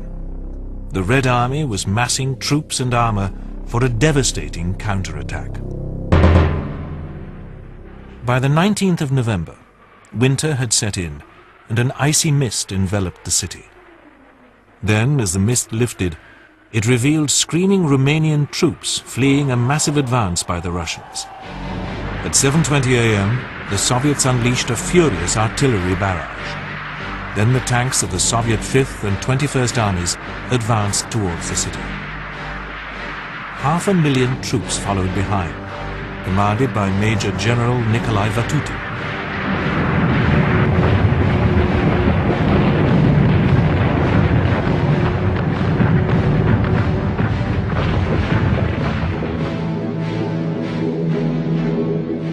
Romanian armies were defeated within 24 hours. But it soon became clear that the Soviets were not attacking the city, but heading northeast and southwest, ironically using the very tactics of the Germans against them. The trap sprang shut on the 23rd of November, leaving 22 German divisions, some 250,000 men, trapped. The Stalingrad Kessel, or Cauldron as it was called, saw the Germans put on the defensive and fighting for their very survival. Any thoughts of retreat were dismissed by Hitler. Goering insisted he could keep the troops supplied from the air. But like so many of Goering's promises, it was just not possible. Over the next few weeks, the besieged Germans would start dying of hunger, and attacks by the Russians would kill many, many more. They were too weak to break out of the encirclement. An attempt to reach Sixth Army by a Panzer Corps was forced back by stiff Soviet resistance.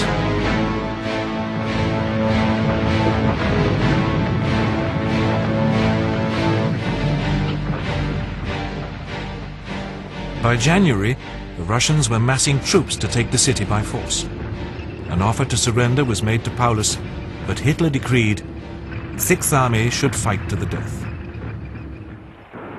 During January, the Soviet divisions set about destroying the remaining German divisions. Hitler stated, "The troops will defend their positions to the last.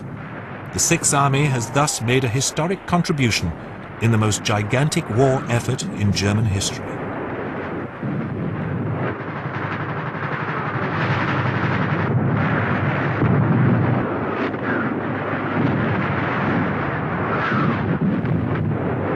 Paulus was promoted to Field Marshal, but on the 31st of December, he allowed himself to be captured by the Soviets.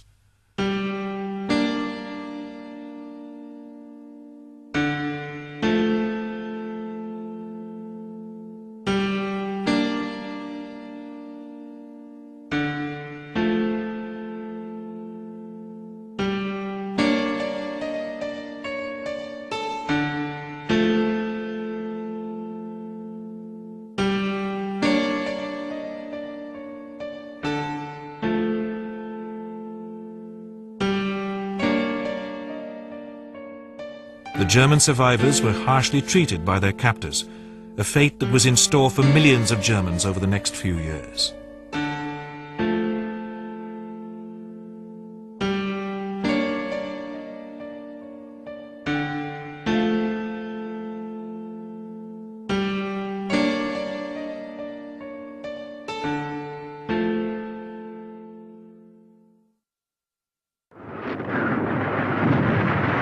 From then on, the Red Army rolled forward. Occasionally a counterattack would halt their advance, but by March it was clear that the Germans stood no chance on the Eastern Front.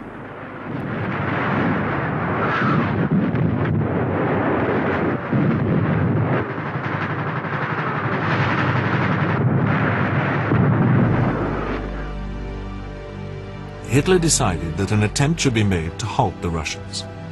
There was a bulge in the German lines around the Kursk area, and these Soviet forces would be encircled and destroyed in Operation Zitadelle, or Citadel. The Russians had learned of these plans, and the stage was set for the largest tank battle in history. At 3:30 p.m. on the 5th of July, German artillery roared into action, firing into the Soviet lines. The battle had begun.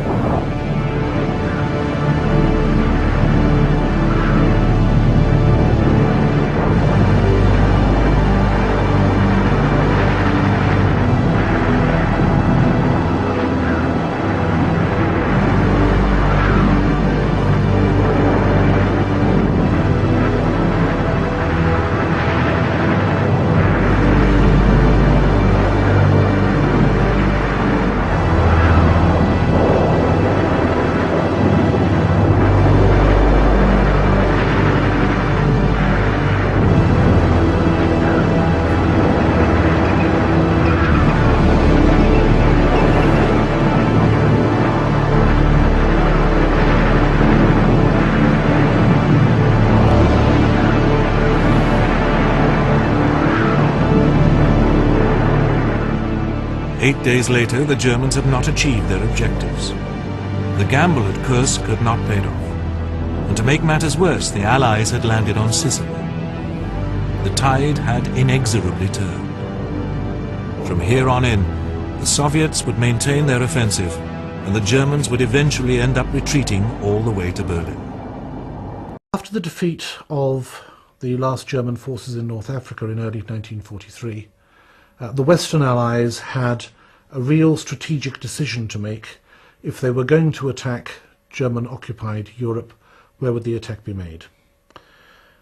For the Americans, and indeed for the Germans themselves, the logical place for an attack would be in northern France by the most direct route across from Britain.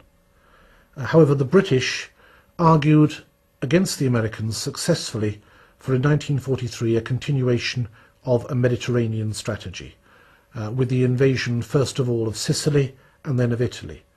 The effect of this was an Italian coup d'etat, overthrowing the Italian government of Mussolini. The new Italian government made peace. The only effect of that, however, was that German forces in Italy turned themselves into occupying forces and delayed the Allied attack up the Italian peninsula through 1943 and 1944. The Germans had been expecting an attempt to liberate France since America entered the war. The Fortress Europe policy was determined to be the best defense. Sections of the coastline that were most likely to be attacked were heavily fortified.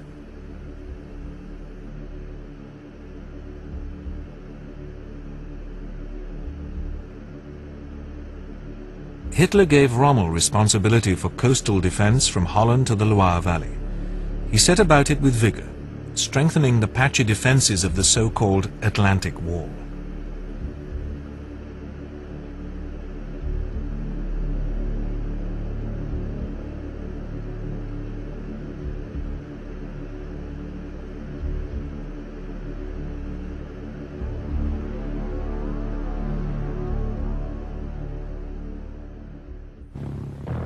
Germany had also been developing new vengeance weapons to use against the Allies. The Luftwaffe had the V-1 flying bomb, an unmanned aircraft packed with explosives, with a sound that would strike terror into the residents of London.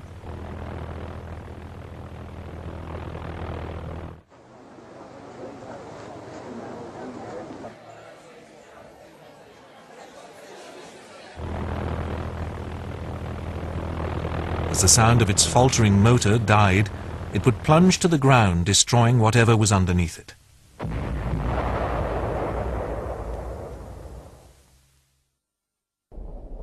A more sinister development was the V-2 rocket, developed by Wernher von Braun. This was the world's first ballistic missile that could strike with astonishing accuracy targets as far north as London. Hitler was sure that these new terror weapons would force the British to surrender.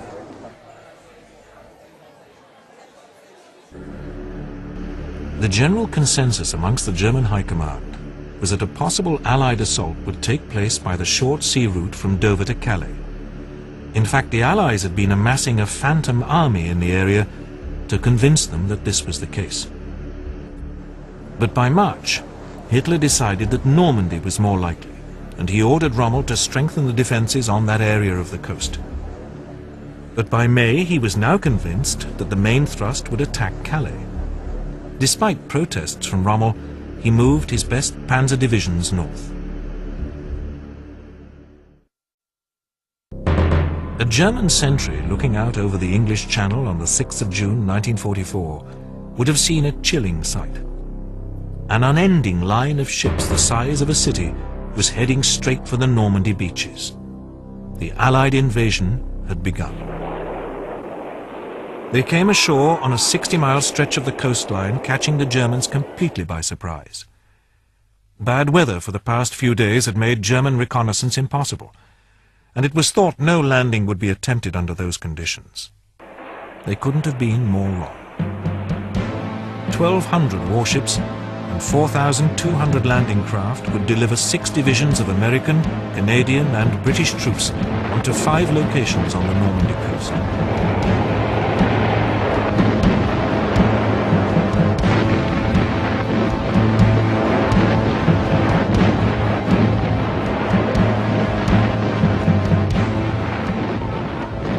Immediately, the German guns roared into action at Omaha Beach.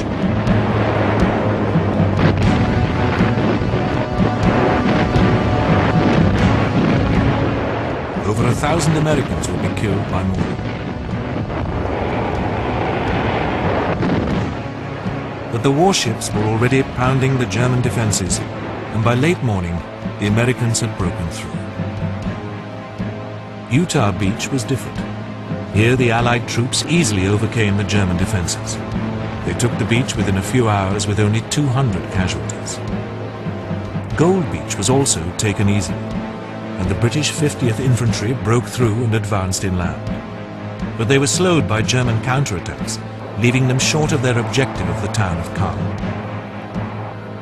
However, by the end of the day, the Allies had a lodgment, and the second battle for France began. The conquest of the skies over Europe in the preceding months was a decisive factor in the invasion. 11,500 fighters and bombers raced over the Channel to destroy airfields and communication lines.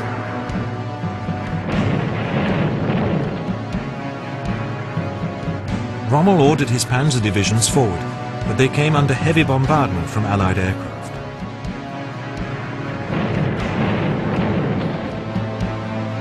The next few days saw the Allies consolidating and expanding their bridgeheads, including the setting up of a vast mulberry harbour off the beaches at Arromanches. Rommel attempted counterattacks and fierce fighting took place around Bayeux and Caen, but Allied air power disrupted these attacks and Rommel was forced onto the defensive. He established a defensive line west of Caen and prevented the British from advancing. Meanwhile, the Americans had beaten off strong resistance and captured the vital port of Cherbourg. Troops, armor and supplies were now pouring ashore. Hitler tried to reassure his commanders that the new V weapons would still win the war for Germany, but they remained unconvinced. Fighting around the town of Caen intensified as the young German defenders fought with ferocious resolve.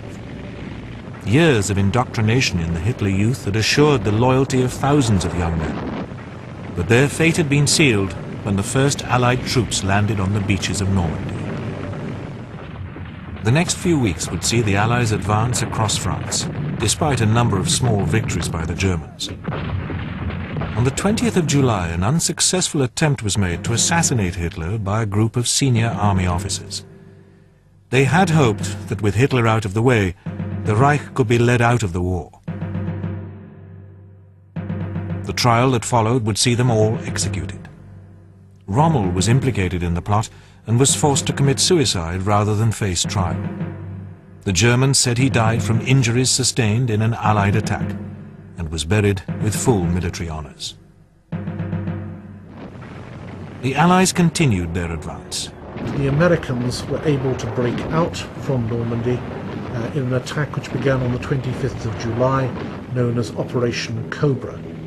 Even then, Hitler failed to order the retreat in time, and the American forces striking south and then east were able to link up with British forces attacking southwards, creating a giant pocket of encirclement, the Falaise Pocket, in which many German troops died in August 1944.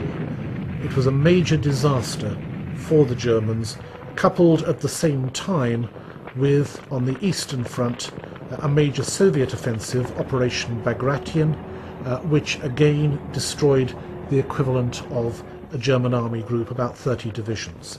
So in July-August 1944, the Germans lose two major battles within days of each other, Normandy in the west and Bagration in the east. And just to put the cap on it, finally the Allies are able to break through the German defences at Monte Cassino, and the day before D-Day, the 5th of June, they reach and liberate Rome.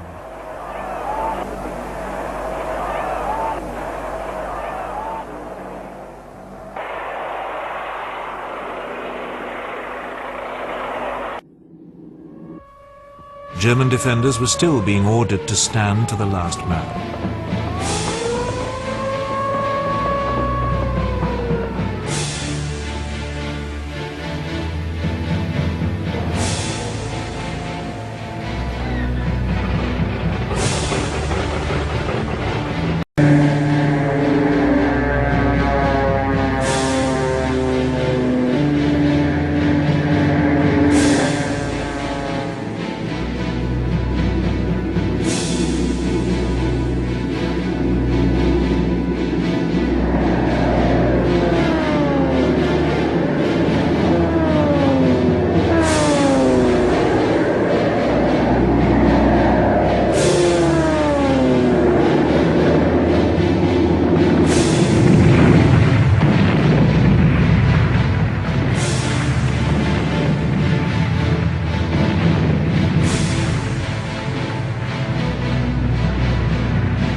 Paris was liberated in early August. The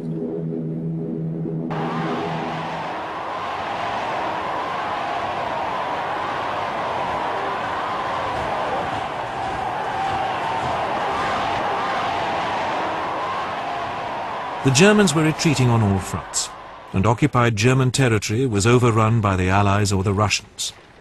Yugoslavia, Hungary, Bulgaria, Romania all fell. By August the 30th, Montgomery's 21st Army Group had reached the Somme Valley and was ready to push into Belgium. This he did with a ferocity that surprised the Germans. The port of Antwerp was taken, and the stage was set for a push into Germany itself.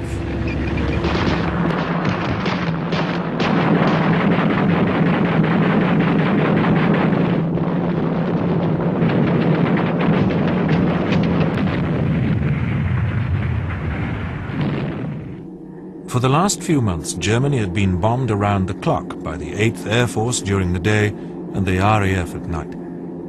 Major damage had been inflicted on Berlin and most industrial cities in the Reich. But the spirit of the German people remained unbroken.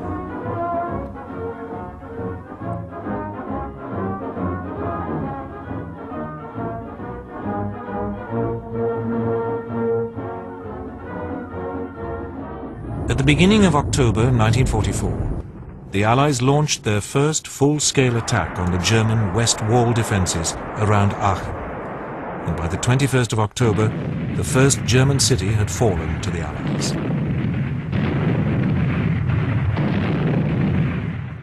However, the German defences were formidable, and this inspired the Germans further.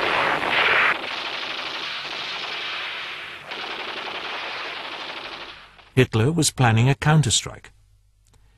The Allied lines were spread thinly in some areas, and he decided on a second attack through the Ardennes.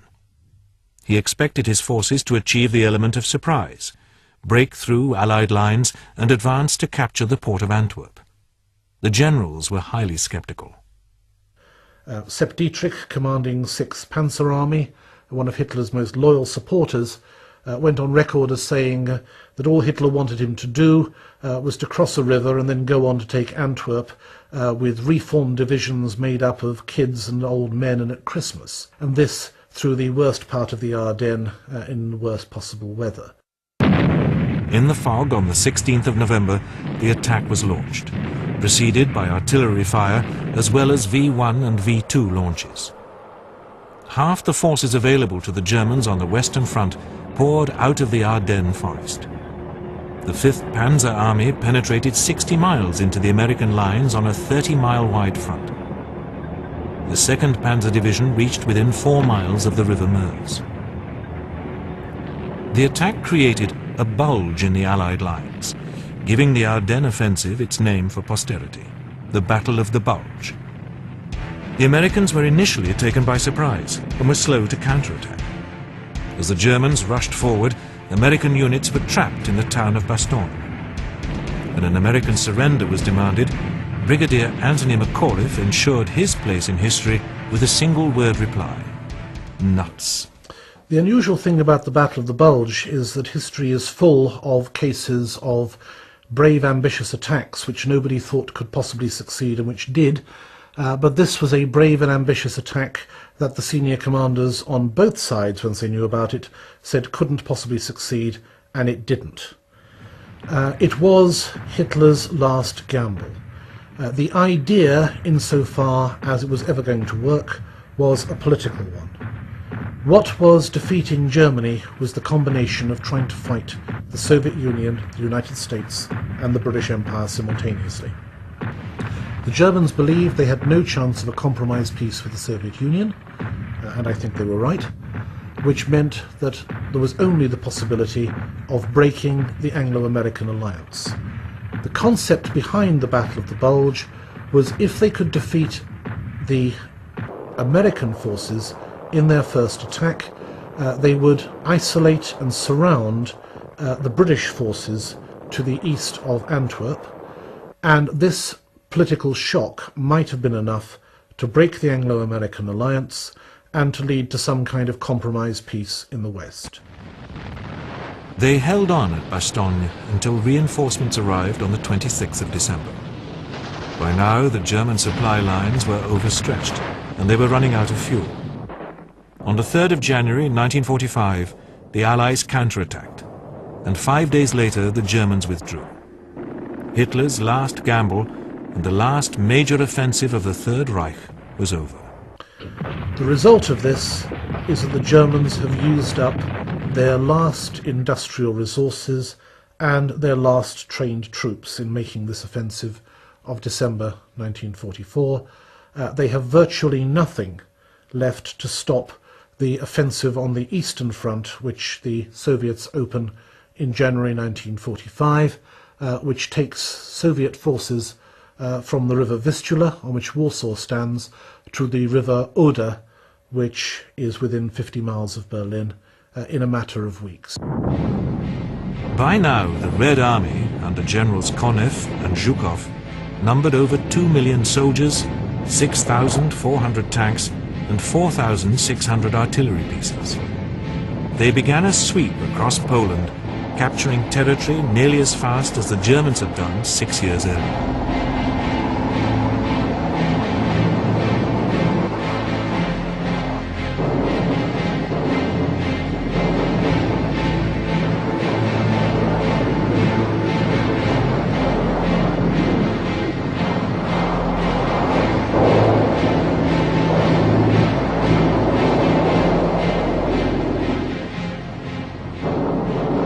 As the Red Army advanced, captured German civilians would face the full horrors of the battlefield. Revenge for the harsh treatment of Russian civilians was cruelly meted out. Thousands of civilians were butchered, tortured, and raped. Colonel Hans von Gluck told the men of the German 125th Regiment, "Forget all the slogans about a 1,000-year Reich and the final victory that must be ours. From now on, we are fighting solely for survival, for our homeland, our wives, mothers and children, whom we want to save from a fate that none of us can imagine." 7th of March, the US 9th Division found the railway bridge at Remagen over the River Rhine to be intact. All other crossings had been destroyed by retreating German troops. This was an important breakthrough. The Allies crossed the natural barrier of the Rhine and started their race to Berlin.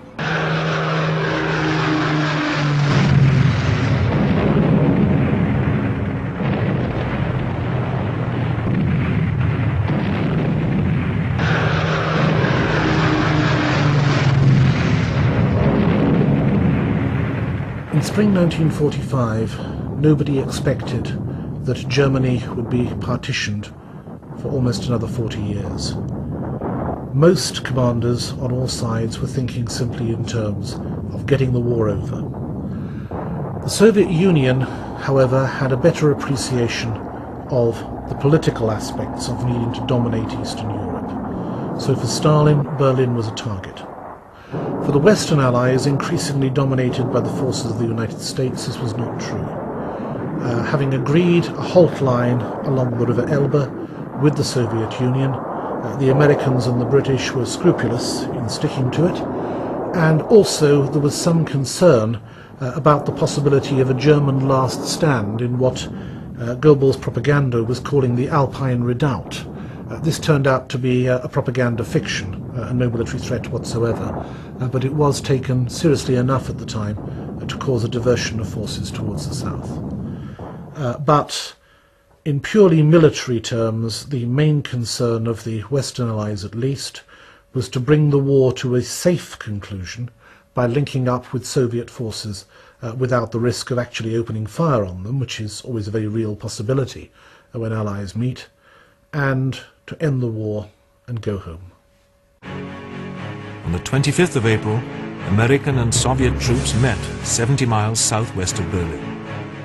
The death throes of the Third Reich were almost over.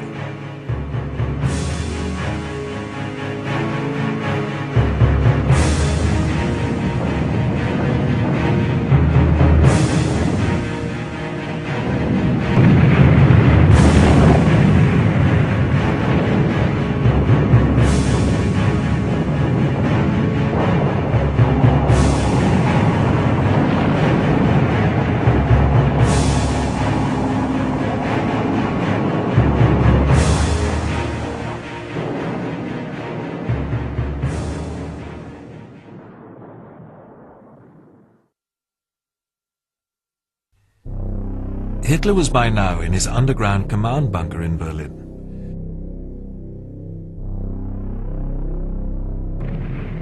Russian and Allied shells rained down on the devastated city as the final act of the Reich was being played out. Hitler had ordered the destruction of all infrastructure in Germany, stating, "If the war is lost, the people will be lost also. It is not necessary to worry about what the German people will need for survival. On the contrary, it is best for us to destroy even these things. For this nation has proved itself to be the weaker, and the future belongs solely to the Eastern nation. In any case, only the inferior will remain after the struggle, for the good have already been killed."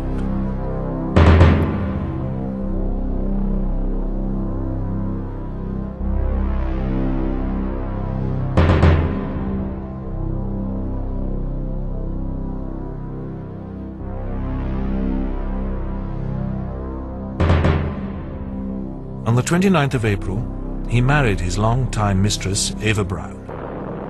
Just before 3:30 p.m. on Monday, the 30th of April, Hitler and his new wife calmly took poison and shot themselves. The Führer finally joined the tens of millions that died in the war that he himself had started.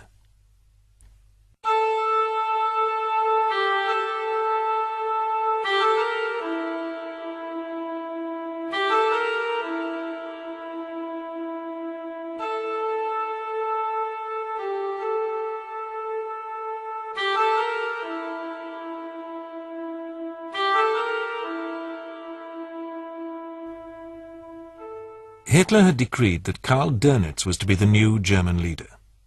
He decided to end the war as quickly as possible. At 2:41 a.m. on the 7th of May, the unconditional surrender of all German forces on all fronts was signed. The war in Europe was over, and the Third Reich was consigned to history forever. Now, General Kinsall will sign next.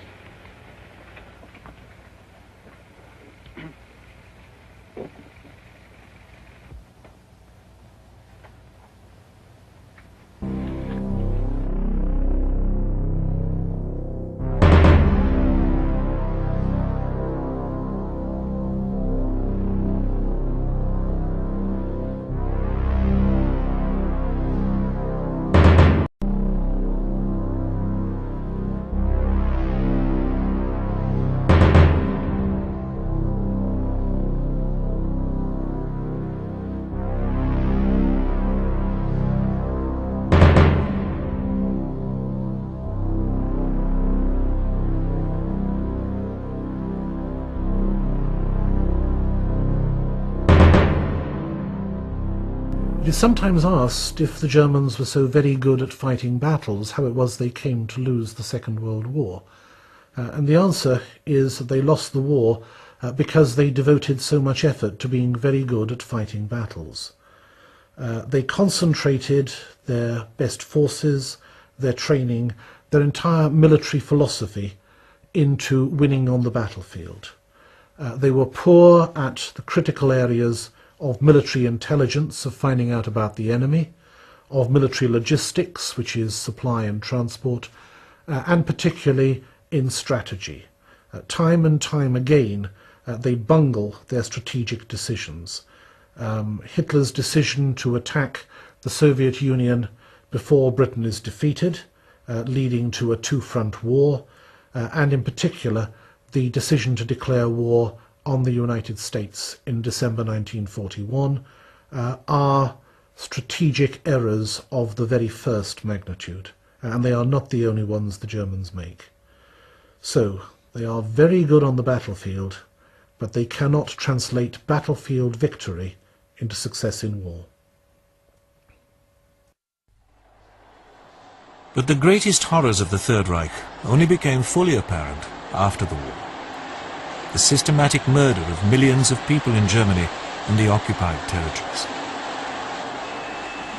Nazi persecution of the Jews had started before they took power. However, from 1933, the persecution escalated beyond all belief. The Nazis' original plan was to forcibly repatriate Jews and other non-Aryan minorities. As Germany conquered Europe, millions more Jews would come under the Nazis' jurisdiction, and it was obvious that repatriation was impractical. As Germany occupied territories, the death squads of the SS Einsatzgruppen would follow to round up Jews, opponents, and all other undesirables. Many would be summarily shot. In one day alone at Babi Yar, near Kiev, 33,371 men, women and children were shot by these squads. Yet shooting was not effective enough for the slaughter that the Nazis planned. Himmler's deputy, Reinhard Heydrich, was the man credited as the architect of the final solution. He engineered the displacement of hundreds of thousands of Jews from occupied lands to forced labor concentration camps spread across the Reich. Trains packed full of starving Jews, gypsies and undesirables took their human cargoes to newly established camps where the machinery of the final solution was being perfected.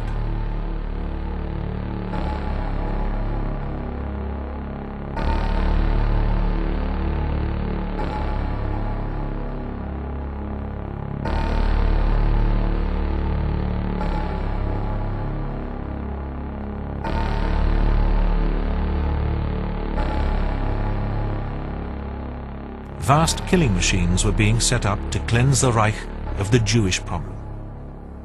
Many methods of execution were tried, but it was finally decided that an insecticide, Zyklon B, was the most efficient means of slaughter.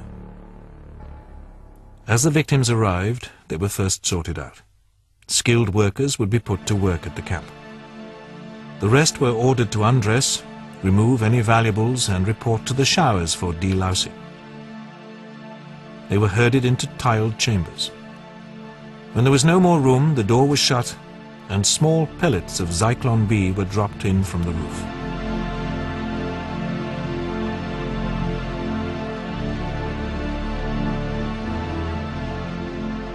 After about 20 minutes, everyone in the room would be dead.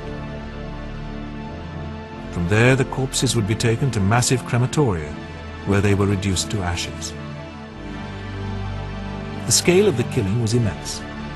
An estimated 6 million Jews were killed, as well as millions of other unfortunate souls. Grisly experiments were carried out on other victims, and hundreds of thousands of people were worked to death in labor camps.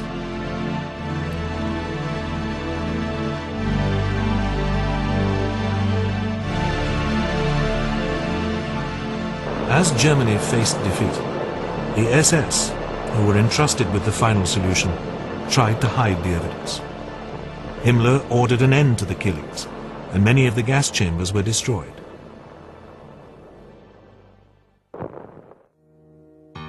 On the 27th of January, on a beautiful sunny day, the Russians arrived at the concentration camp at Auschwitz.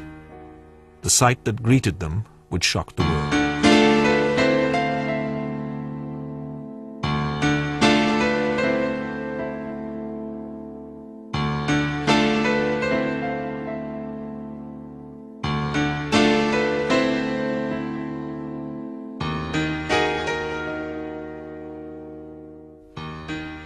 The Holocaust that killed 15 million innocent people is, even today, beyond comprehension.